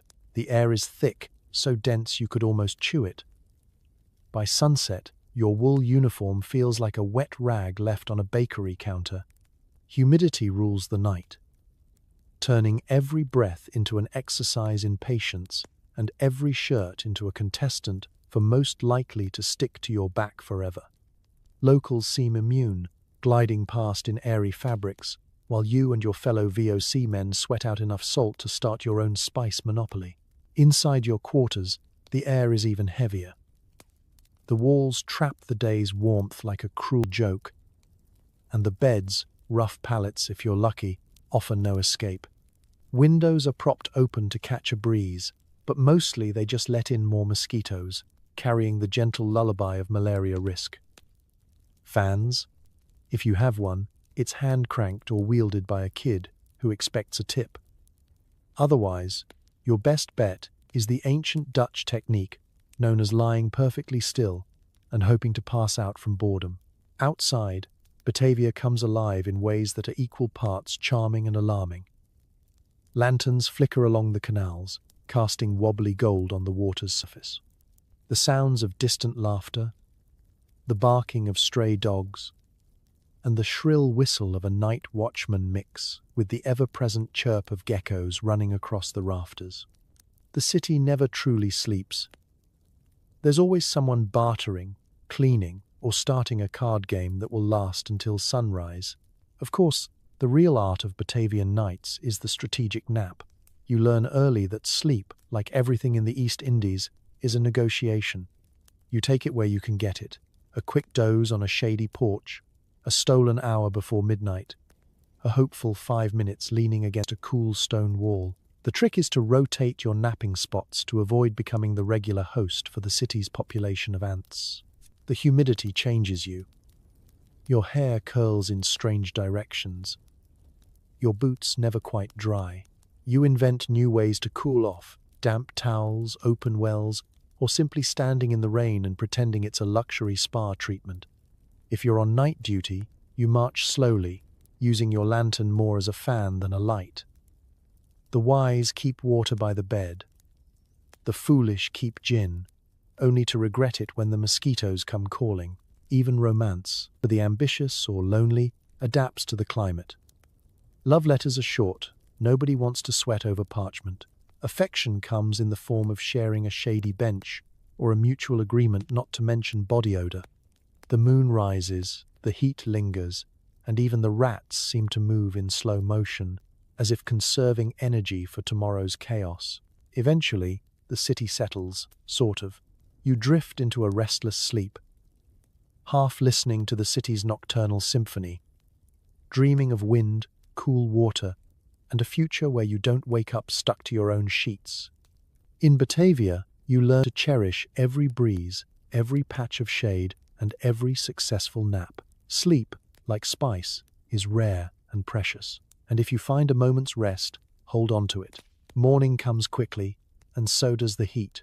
If you joined the VOC dreaming of riches, you're not alone. The company's recruiters are masters of marketing. Tales of fortunes made overnight, gold piling up in Amsterdam, and sailors returning home to buy whole neighborhoods and retire early. The truth? You'll be lucky if you make it back with your shoes, a few teeth, and enough coins to buy a round of beer. Your paycheck, in theory, is a thing of beauty. A tidy sum promised in your contract, paid in sturdy Dutch guilders or, sometimes, whatever silver the company could scrape together from 3 continents. When you finally line up on payday, squinting in the tropical sun, you imagine yourself rolling in wealth, living like a king.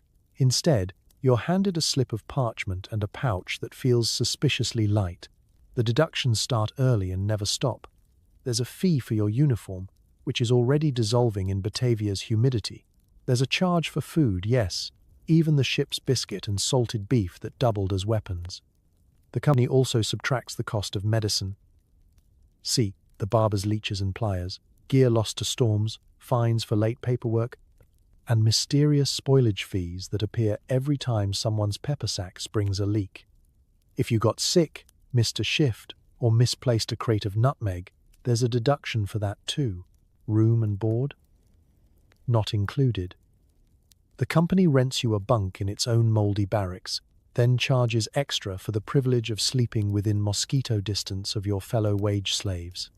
Even your hammock is technically company property. If you lose it, expect another fee. You try to keep track of your earnings. The clerks in the pay office, trained by the world's grumpiest mathematicians, are masters at making numbers disappear. You ask to see the records. They gesture to a stack of ledgers thicker than your sea legs. Every question is met with a new form, another signature, and the gentle reminder that complaining too much can earn you a spot in the worst work detail. Still, you manage to save a few coins, just enough to dream about. You consider sending money home, but the postal service is slower than a becalmed barge and only slightly more reliable. If your wages do arrive in Amsterdam, your family may receive a pouch of coins, a lecture from the local pastor, and possibly a note explaining why half your pay was withheld pending review. Nobody at home ever gets the whole story. Only rumors and whatever scraps you can cram into a letter. Some clever souls try to game the system. You might trade with locals, stash away a little extra from side deals, or barter with the ship's cook for the good dried fish. But the company watches everything. Surprise inspections are common. If you're caught with undeclared profits, the best-case scenario is a public scolding and the loss of your loot. The worst case involves stocks, whips, or a new posting somewhere even hotter and less forgiving. You hear stories of men striking it rich, buying canal houses, and retiring in luxury. Those men are rare, mythical creatures, like honest company accountants or beds without bugs. Most finish their contract with a bag of coins, a sunburn, and stories worth more than their savings. So where did all the money go? Mostly back to the company, a little to the barman of Batavia, and the rest lost to time, theft, and bad luck. If you're lucky, you return with your life, a few memories, and maybe, just maybe, enough silver to remind yourself you survived the world's richest, stingiest, most adventurous employer. Welcome to the paycheck. The greatest VOC mystery of them all. Romance on the other side of the world is never quite what the company chaplain promised. You arrive in Batavia with dreams of love, fragrant flowers, moonlit walks along the canal, maybe a dramatic, windswept kiss beneath the palm trees. Reality is more complicated. Courtship in the VOC colonies comes with bureaucracy, sweat, and the constant, nagging worry that your new sweetheart might be carrying more than just a torch for you. Let's start with the obvious. The Dutch East Indies are home to a wild mix of people. There are fellow VOC men, pale, sunburned, and desperately lonely. There are local women, some born in Batavia, others drawn to the city by trade, promise, or the hope of a better life. There are Eurasian families, Portuguese merchants, Chinese traders, slaves, freedmen, and everybody's mother-in-law. If you want to find love, you'd better be ready to meet the in-laws, their goats, and a crowd of people who think you're making a very suspicious choice. VOC marriage is a paperwork event. If you wish to marry a local woman, you must first apply, yes, apply, for permission. The company will investigate her background, your salary, and your disciplinary record. You'll be interviewed by a supervisor, a chaplain, and, on a slow day, the chief clerk's cousin. There are forms to sign, contracts to notarize, and at least 2 witnesses who will later swear they never saw you before in their lives. Courtship is public, awkward, and endlessly commented on by your colleagues. Every walk is supervised, every gift is inspected, and every love letter might be read aloud at roll call, especially if you accidentally address it to the wrong Maria. Some men take local wives in the custom of the country, which is to say, without the company's paperwork but with the full gossip of the neighborhood. These unions are half tolerated, half frowned upon, and always the subject of rumors, none of them printable. If you're hoping for passion, you'd better enjoy the challenge. Privacy is as rare as a Dutchman with a full head of hair after the crossing. The heat means every embrace is sticky. The mosquitoes mean every moonlit meeting is interrupted by a slap. And the ever-present lice mean that, "Can I run my fingers through your hair?" is less romantic and more a sign of bravery or true love. Mixed marriages have their own challenges. Navigating languages, religions, and family customs you can barely pronounce. The wedding feast is a wild blend of Dutch, Malay, Chinese, and Portuguese dishes, with both sides carefully watching to see if you try the chili or flinch at the durian. There are moments of true tenderness, sharing water in the heat, laughing about mispronounced words, or helping each other through yet another paperwork debacle. Not every romance ends with wedding bells. Some are fleeting, some are affairs doomed by contracts, duty, or the call of home. Others bloom in adversity, outlasting gossip and company suspicion, finding small joy in the daily struggle of colonial life. But all have one thing in common: hope. Hope that you'll find someone who doesn't mind the sweat, the sunburn, or the company forms. Hope that love, even in the tropics, can outlast the gossip, the paperwork, and the occasional outbreak of lice. And maybe, if you're lucky, hope that someday you'll tell your grandchildren how you crossed oceans, defied company rules, and found something rare and stubborn, love in the East Indies, contracts and all. Life under the VOC is an endless list of rules. Don't steal, don't fight, don't nap on duty, and absolutely, under no circumstances, don't insult the captain's hat. But rules, like barrels, are made to be broken. And when they are, the VOC offers a range of creative punishments, painful, public, and just humiliating enough to make you think twice the next time temptation calls. The whip is the first and most dramatic option. The boatswain, usually a man with arms the size of hams and the empathy of a turnip, wields it with gusto. For major crimes, stealing food, mutiny, or questioning the ration of beer, the punishment is swift and theatrical. The whole crew gathers on deck, forming a tight ring of spectators. The offender's shirt is ripped off, the sentence is read, and the lashes are delivered with the kind of enthusiasm usually reserved for festival games back home. The first strike stings, the second burns, and by the third, you're promising to never look at a biscuit sideways again. For days afterward, your back tells the story to anyone who cares to look. But not every offence gets the whip. For lesser crimes, insolence, slacking, gambling debts gone wrong, the company reaches for the bilbos. These are iron shackles attached to a sturdy beam or post, designed to keep your ankles together and your shame public. Sentenced to the bilbos, you sit on the deck in the tropical sun, sweating and itchy, while your mates walk past, offering sympathy, mockery, or just trying not to laugh. It's the VOC version of timeout, except the ants are much more aggressive. Some punishments are financial. Fines for missing equipment, lost paperwork, or reckless hammock swinging. Yes, that's a real offense. The company is happy to dock your pay for nearly any reason. Every time you check your earnings, you discover a new deduction: disrespectful posture, improper shoe storage, suspiciously rapid biscuit consumption. There's even a standing fine for excessive complaining, which is enforced more strictly after storms and on particularly hot days. And then there's the punishment nobody wants: public shame. The captain is a master of the art. Offenders are made to stand at attention while their crimes are listed, loudly and in excruciating detail, to the assembled crew. Sometimes there's a scarlet letter pinned to your shirt or a sign hung around your neck: I stole cheese, I sang off, key, or the ever-popular I lost the ship's cat. Laughter is encouraged. You will never live it down, and you will definitely hear about it the next time you try to barter for someone's seat at dinner. Punishment is supposed to teach a lesson, and in the VOC, the lesson is usually don't get caught.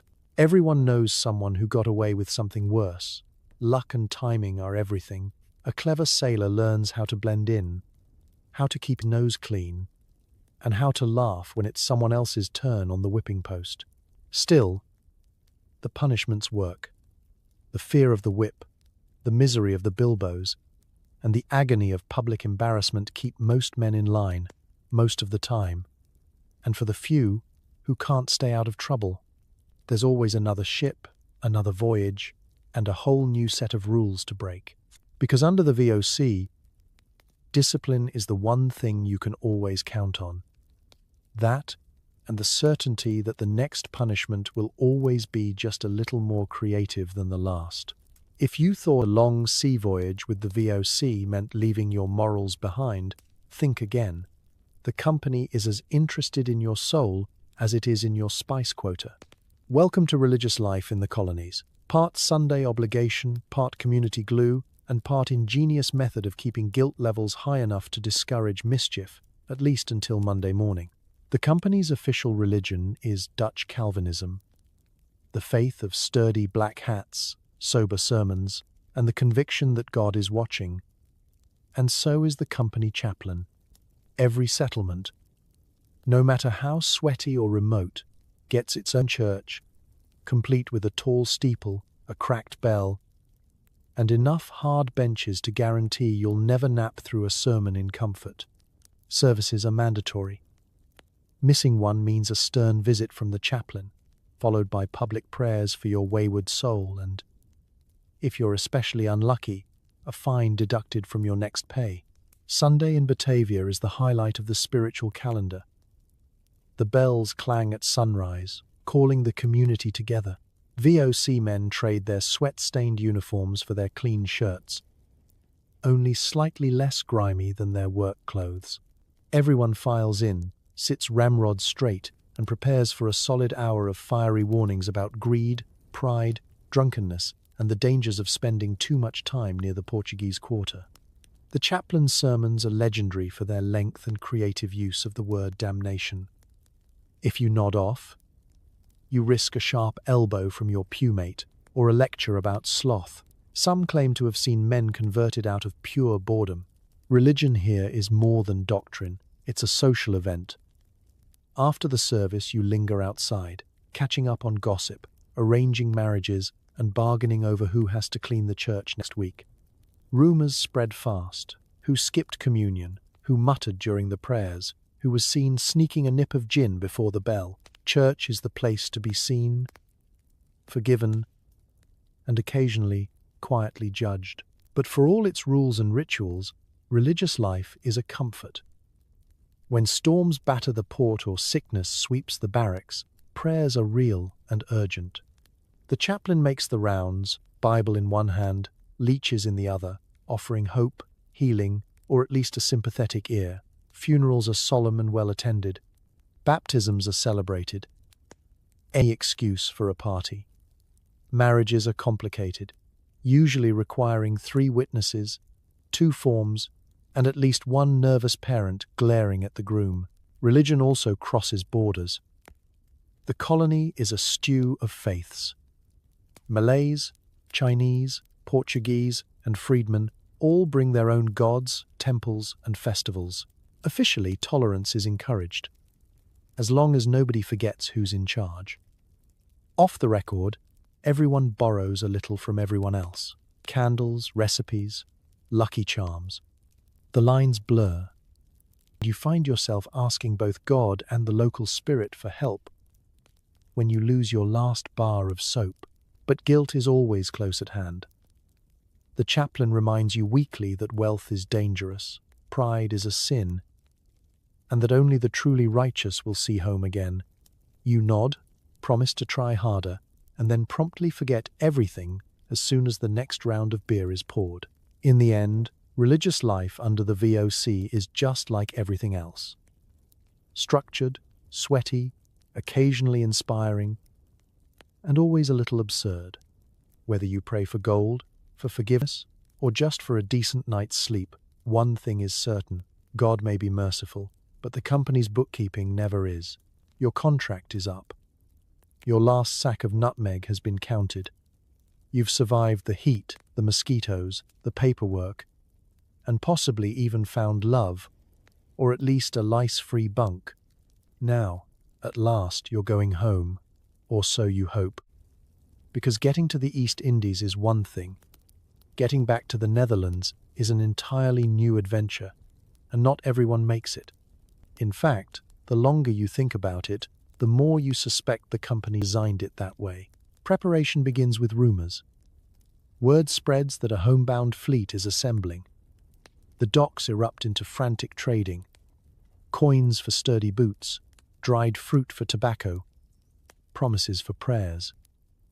Everyone has a story about someone who tried to sneak aboard early and ended up scrubbing decks as punishment for a week. You pack your belongings, 3 shirts, a handful of coins, and that priceless souvenir you're convinced will impress everyone in Amsterdam. Spoiler, it's usually confiscated at customs. Then comes the medical check.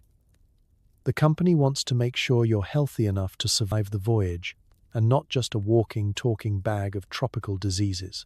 The barber pokes, prods, and declares you fit, provided you're not already dead. Anyone who coughs a little too loudly is quietly sent to the convalescent quarters and usually replaced by a fresh recruit who doesn't ask questions. Departure day arrives. You board the ship with a strange mix of joy and dread. The homebound ship looks just like the one you arrived on. Cramped, creaky, and still smelling faintly of despair and onions. You find your hammock, stake your claim, and immediately start comparing notes with your new bunkmates on who's likely to get seasick first. Spoiler, it's always you. The voyage home is both familiar and worse. The winds don't always cooperate, and you spend weeks drifting in humid silence, longing for even the sound of the captain's lectures. The old enemies return, biscuit weevils, salt beef, the endless roll of the sea. Someone gets sick, and the barber is suddenly the most popular man on board, doling out medicine that tastes like regret and burnt herbs. The cook experiments with dried fish, and the result is an aroma that seeps into your dreams. You talk, play dice, and retell every story of your time in the Indies, each tale a little taller than the last. Home seems closer with every sunrise, but so does another storm, another round of bad luck, or another officer with a suspiciously heavy clipboard. You watch the horizon for weeks, squinting for a first glimpse of the Cape of Good Hope and the halfway point to Europe. As you sail north, the weather changes. The sun loses its punch, your sweat finally dries, and your uniform begins to feel like armor instead of a torture device. The wind grows cold and sharp, and you find yourself longing for the humid nights of Batavia. Just little. Finally, land appears. Amsterdam's spires rise out of the mist. The bells ring, families gather, and you step onto Dutch soil with legs that forget how to walk straight. You've made it. You're thinner, paler, and probably poorer than you expected. But you have stories, scars, and maybe a few peppercorns tucked deep in your pocket. Going home is never simple. But after months at sea, every muddy street, every familiar face, and every bite of plain Dutch bread feels miraculous. You survived the round trip. You've earned a rest. And with luck, you'll never see a ship's biscuit again unless you really need a doorstop. You step off the gangplank onto the familiar, muddy streets of Amsterdam, hair a little thinner, skin a lot tougher, and your memory bursting with stories. Now comes the most delicate job of all, deciding which tales of your VOC adventure to tell and which to let sink quietly beneath the waves with your last pair of wool socks. The first rule of coming home is that nobody wants to hear about weevils. Instead, you tell everyone about the endless, sparkling seas and the dolphins that raced the ship at sunrise.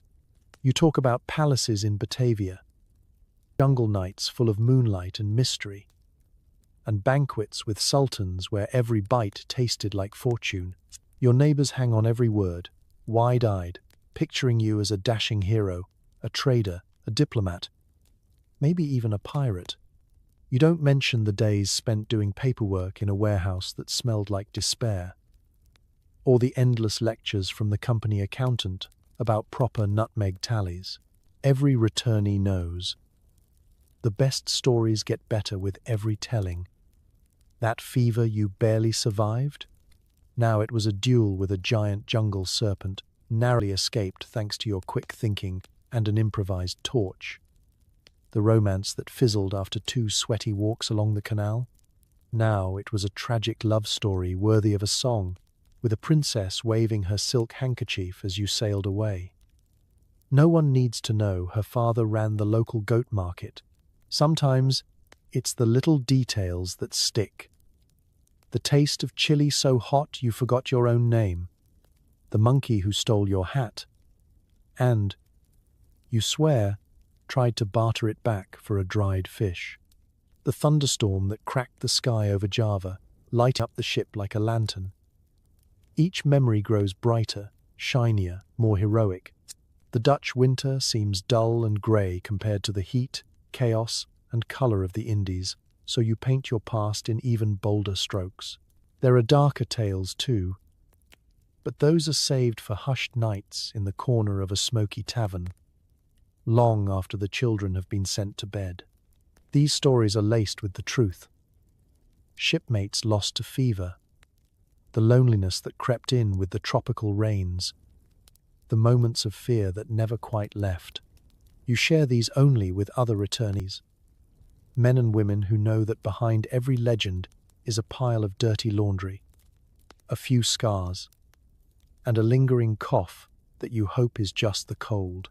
Some stories grow into legends, tales of entire ships vanishing, haunted islands where the trees whisper in Dutch, barrels of pepper cursed to bring bad luck. The old-timers at the docks nod solemnly, adding their own flourishes. It's said that somewhere in the Indies, a sailor who laughs too loud at the company's expense will wake to find his hammock filled with ants, or that the ghost of a captain who lost his cargo still wanders the canals at night, searching for a missing invoice. With time, fact and fiction twist together like the smoke from your neighbor's pipe. You see yourself in every tall tale, braver, cleverer, a little luckier than you felt at sea. You tell the best stories, the funniest disasters, the victories and near misses, and people listen, laugh, and buy you another round. No one asks about the bilbos or the biscuit shortages. They just want to know what you saw, who you met, and how you survived. And so the VOC legends live on, told, retold, and improved each time, proof that even the hardest journey can be transformed into stories that outlast the salt, the sweat, and the storms. You might think a VOC ship is too small and chaotic for pets, but you'd be wrong. No self-respecting trading vessel leaves port without a cargo hold full of livestock and a deck crawling with unofficial animal crewmates. On paper, pets keep spirits high and pests low. In reality, they're just as likely to steal your breakfast, bite your finger, or provide the only comic relief on a ship sailing toward the edge of the map. Start with the cats. The official company line is that cats are there for pest control, but everyone knows they're the real officers. Each cat stalks the lower decks, eyes narrowed and tail twitching, on an eternal quest to reduce the rat population. Most succeed, up to a point. Rats are canny, cats are lazy, and eventually a silent truce is reached. Rats stay out of the biscuits, cats nap on the captain's hat, and everyone pretends the scratching in the night is just the woods settling. Sailors swear certain cats bring good luck. Others are suspected of siding with the rats during hard times. No one trusts the orange one. Then there are the chickens. Essential, in theory, for a supply of fresh eggs and the occasional meat. In practice, they're feathered anarchists. By day 3 at sea, half have flown the coop, literally, sometimes overboard, and the rest have developed a sixth sense for hiding underfoot just as you're carrying something heavy. Their eggs are prized, fiercely guarded by the cook, and occasionally turn up where no one expects, like in your boot, or, memorably, floating in a barrel of brine. When a chicken gets loose in a storm, the whole ship unites for the only real group exercise they'll ever do, the Great Poultry Roundup, complete with shouting, slipping, and one very flustered quartermaster. Now, the real wild card, the monkey. No one quite remembers who brought it on board. Some say it was a bribe from a local prince. Others blame the last captain's questionable taste in mascots. However it arrived, it now rules the upper deck with a tiny iron fist.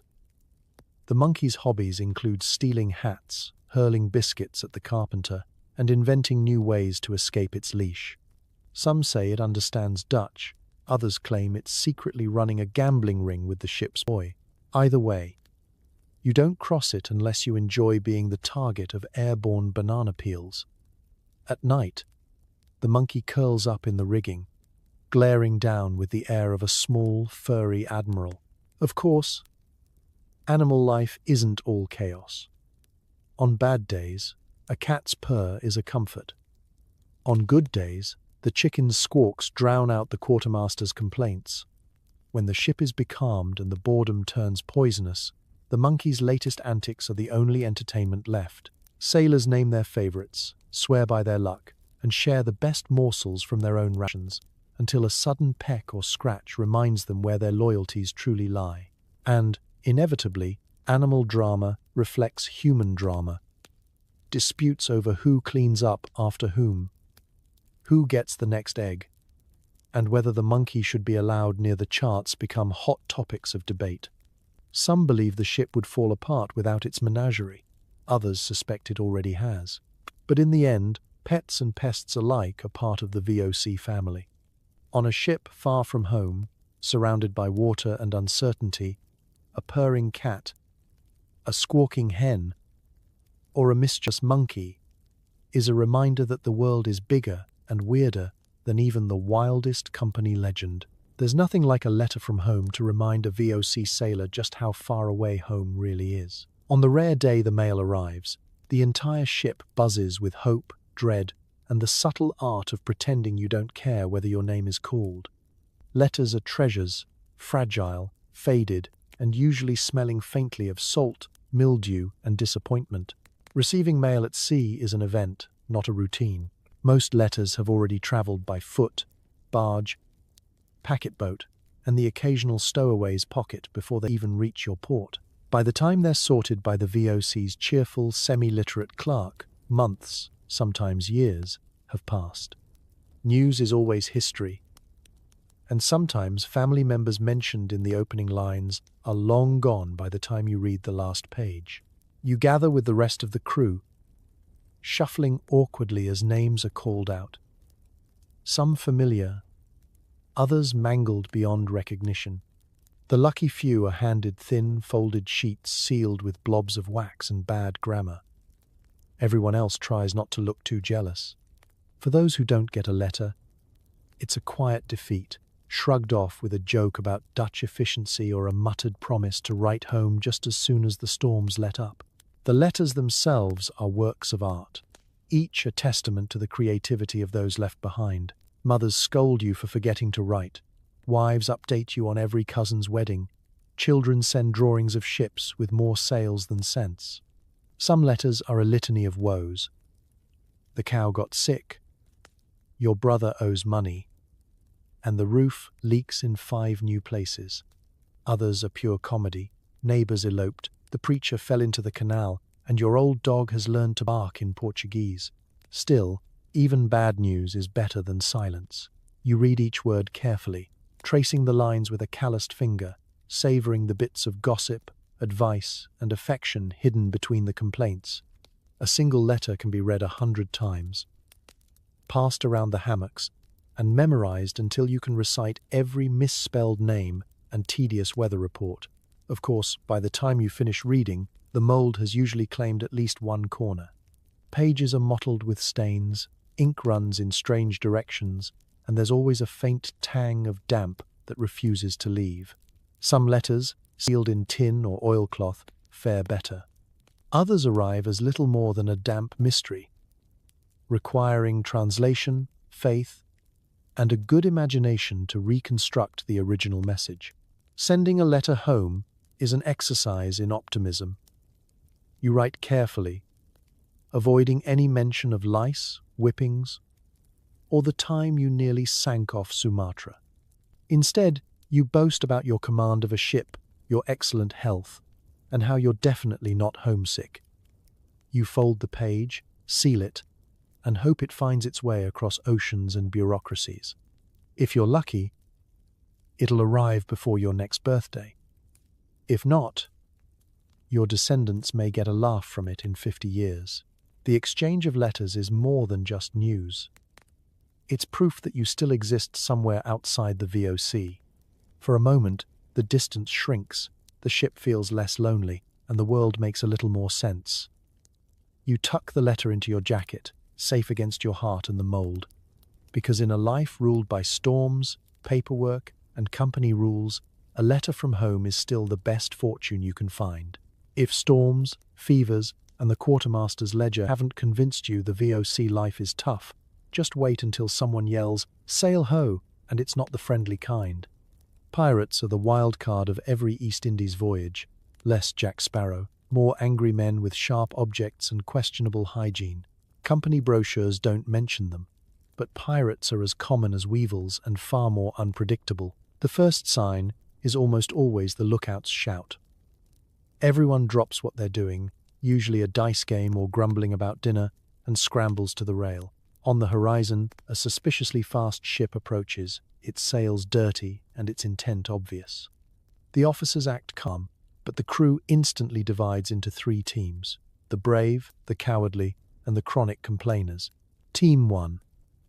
Run. The official company policy is to avoid a fight.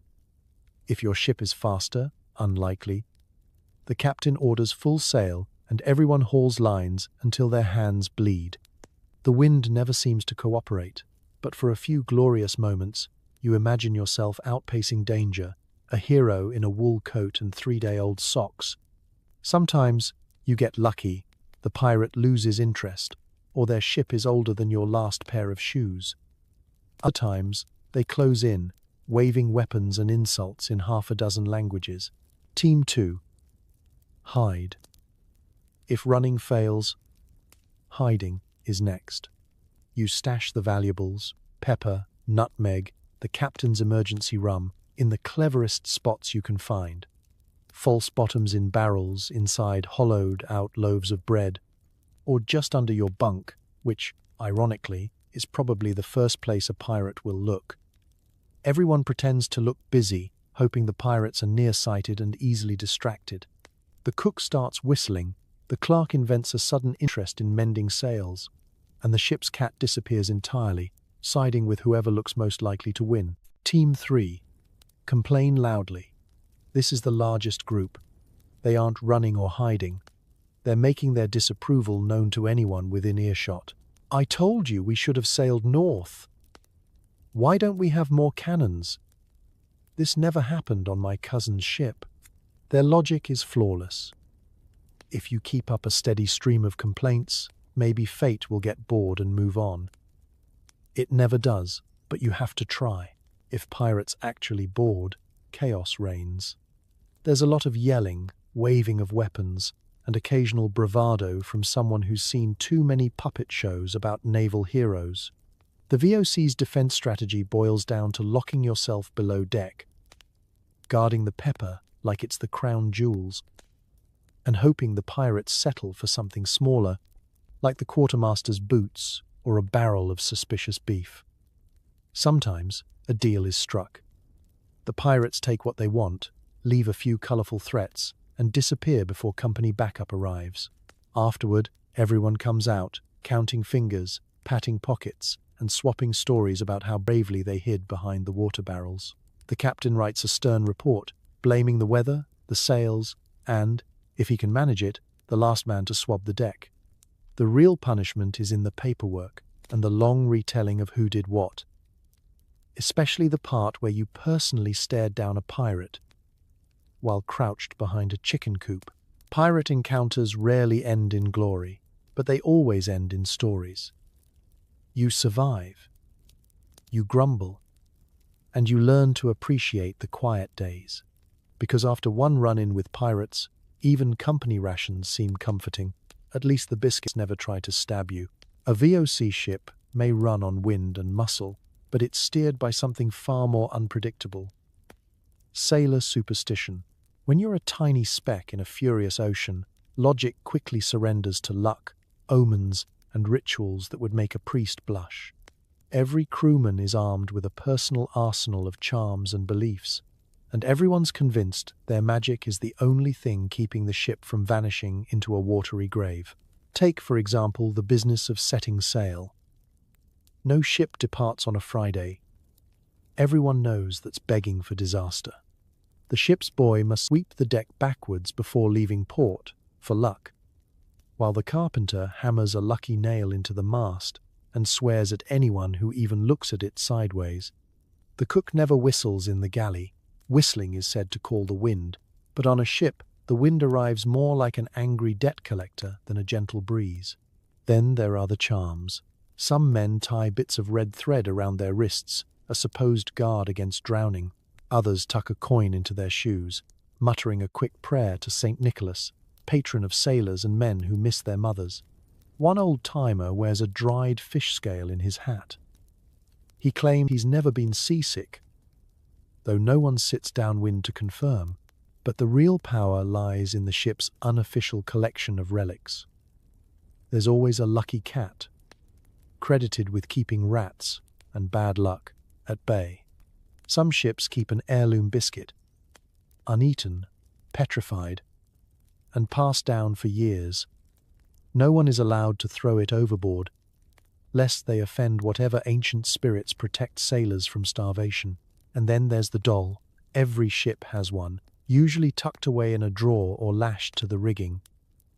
A little stuffed figure with button eyes and seaweed hair, clearly handmade by someone who either loved or hated their craft.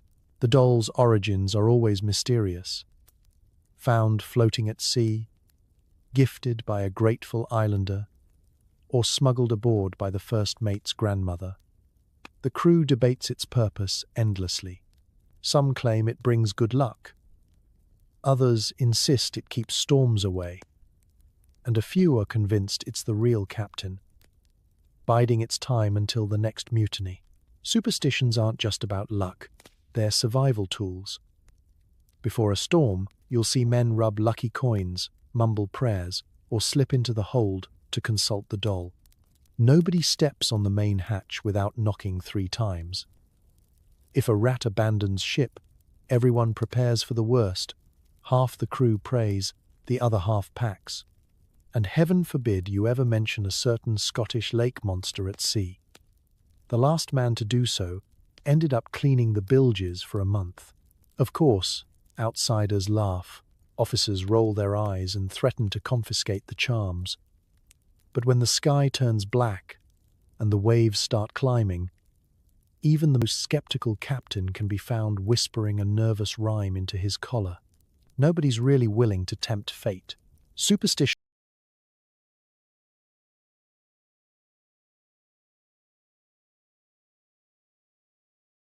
shapes everything. How the crew sails, eats, and dreams. It brings comfort when logic runs out and helps the men believe they have some control over the wild, indifferent sea. You may laugh at the lucky sock or the creepy doll in daylight, but at midnight, with the rigging creaking and the wind howling, you'll reach for your own charm, just in case. Because at sea, it's not just storms or pirates you have to worry about. Sometimes, it's the things you can't explain, the curses, the charms, and that one doll with eyes that seem to follow you all the way to Batavia and back. If you think catching a cold is bad, try falling ill on a VOC ship. Here, medical care is a cross between a medieval torture chamber and a carnival sideshow, heavy on the drama, light on the actual relief. The company is happy to sail halfway around the world for cloves, but good luck getting them to send a competent doctor. Instead, your fate lies in the capable hands of the ship's barber, who knows 3 things: cutting hair, extracting teeth, and draining blood at the faintest sign of trouble. Let's say you wake up with a fever. First, you'll get advice, lots of it. Your bunkmate swears by chewing dried orange peel. The cook recommends saltwater gargles. The carpenter suggests sweating it out while mending sails in the Sunday. Everyone, regardless of their hygiene or literacy level, is suddenly a medical expert. If you're lucky, their remedies are merely useless. If not, you'll find yourself swallowing something described as the local cure and hoping it doesn't bite back. Eventually, you end up in front of the barber surgeon, a man whose apron is always stained and whose tools look like props from a horror play. His methods are simple. First up, bleeding. Doesn't matter what your complaint is, headache, sore throat, stubbed toe, he'll tie a rag around your arm and open a vein, solemnly explaining that all illness comes from bad humors. If you're feeling faint, congratulations, that means it's working. Next comes the leeches. They're stored in a little jar and are, allegedly, the latest thing in Dutch medicine. The barber applies them with a flourish, promising they'll draw out the poison and restore balance. Sometimes they do, sometimes they don't, but they always leave a mark and a story. If leeches aren't available, you might be prescribed a mixture of vinegar, old beer, and hope. Recovery rates are not published. If your problem is more visible, say a boil, a rash, or a suspicious lump, the barber may break out his sharpest knife. Minor surgery is performed with no anesthetic beyond a swig of rum and 2 friends to hold you down. Afterwards, you're given a filthy rag to bite and a prayer that the wound heals faster than the next outbreak. Infections are so common they have nicknames. and every sailor can point to a scar or missing finger as proof that the cure can be worse than the disease. Sometimes you get lucky.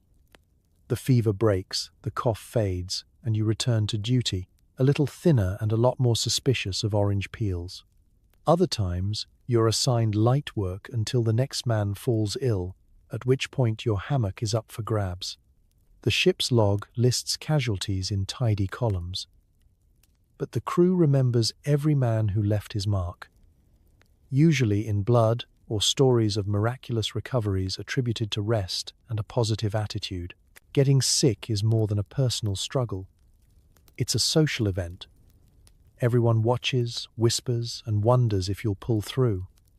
Hope is rationed like salt, but so is dark humor. After all, if you survive the leeches, the bleeding, and the barber's advice, you can survive just about anything. So you soldier on, crossing your fingers, clutching your lucky charm, and avoiding the barber's gaze whenever possible. Because on a VOC ship, illness isn't just a setback. It's a reminder that some days, the cure can be almost as terrifying as the disease. So tonight, as you settle into your soft bed, with clean sheets, a pillow that doesn't double as a communal lice habitat, and the quiet hum of indoor plumbing, take a long, grateful breath for every comfort you've ever taken for granted. Because you've survived a day as a cog in the mighty VOC, a world powered by salt meat, paperwork, and the kind of teamwork that only develops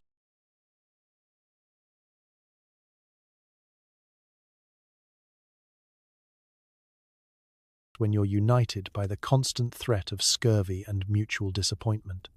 You've woken up in a wooden coffin with sails, braved breakfast harder than philosophy, lost 3 games of dice to a rat, tried to file a complaint about the smell, learned the true meaning of company policy, and managed not to be eaten by a crocodile, at least not today. You've sweated in wool under the Java sun, made friends with a chicken out of sheer loneliness, and learned more about Dutch bureaucracy than you ever hoped possible. And even in the endless line for your paycheck, with mosquitoes feasting on your shins and your supervisor inventing new ways to fine you for breathing incorrectly, you kept going. It's easy to laugh at the past from the safety of a memory foam mattress, but every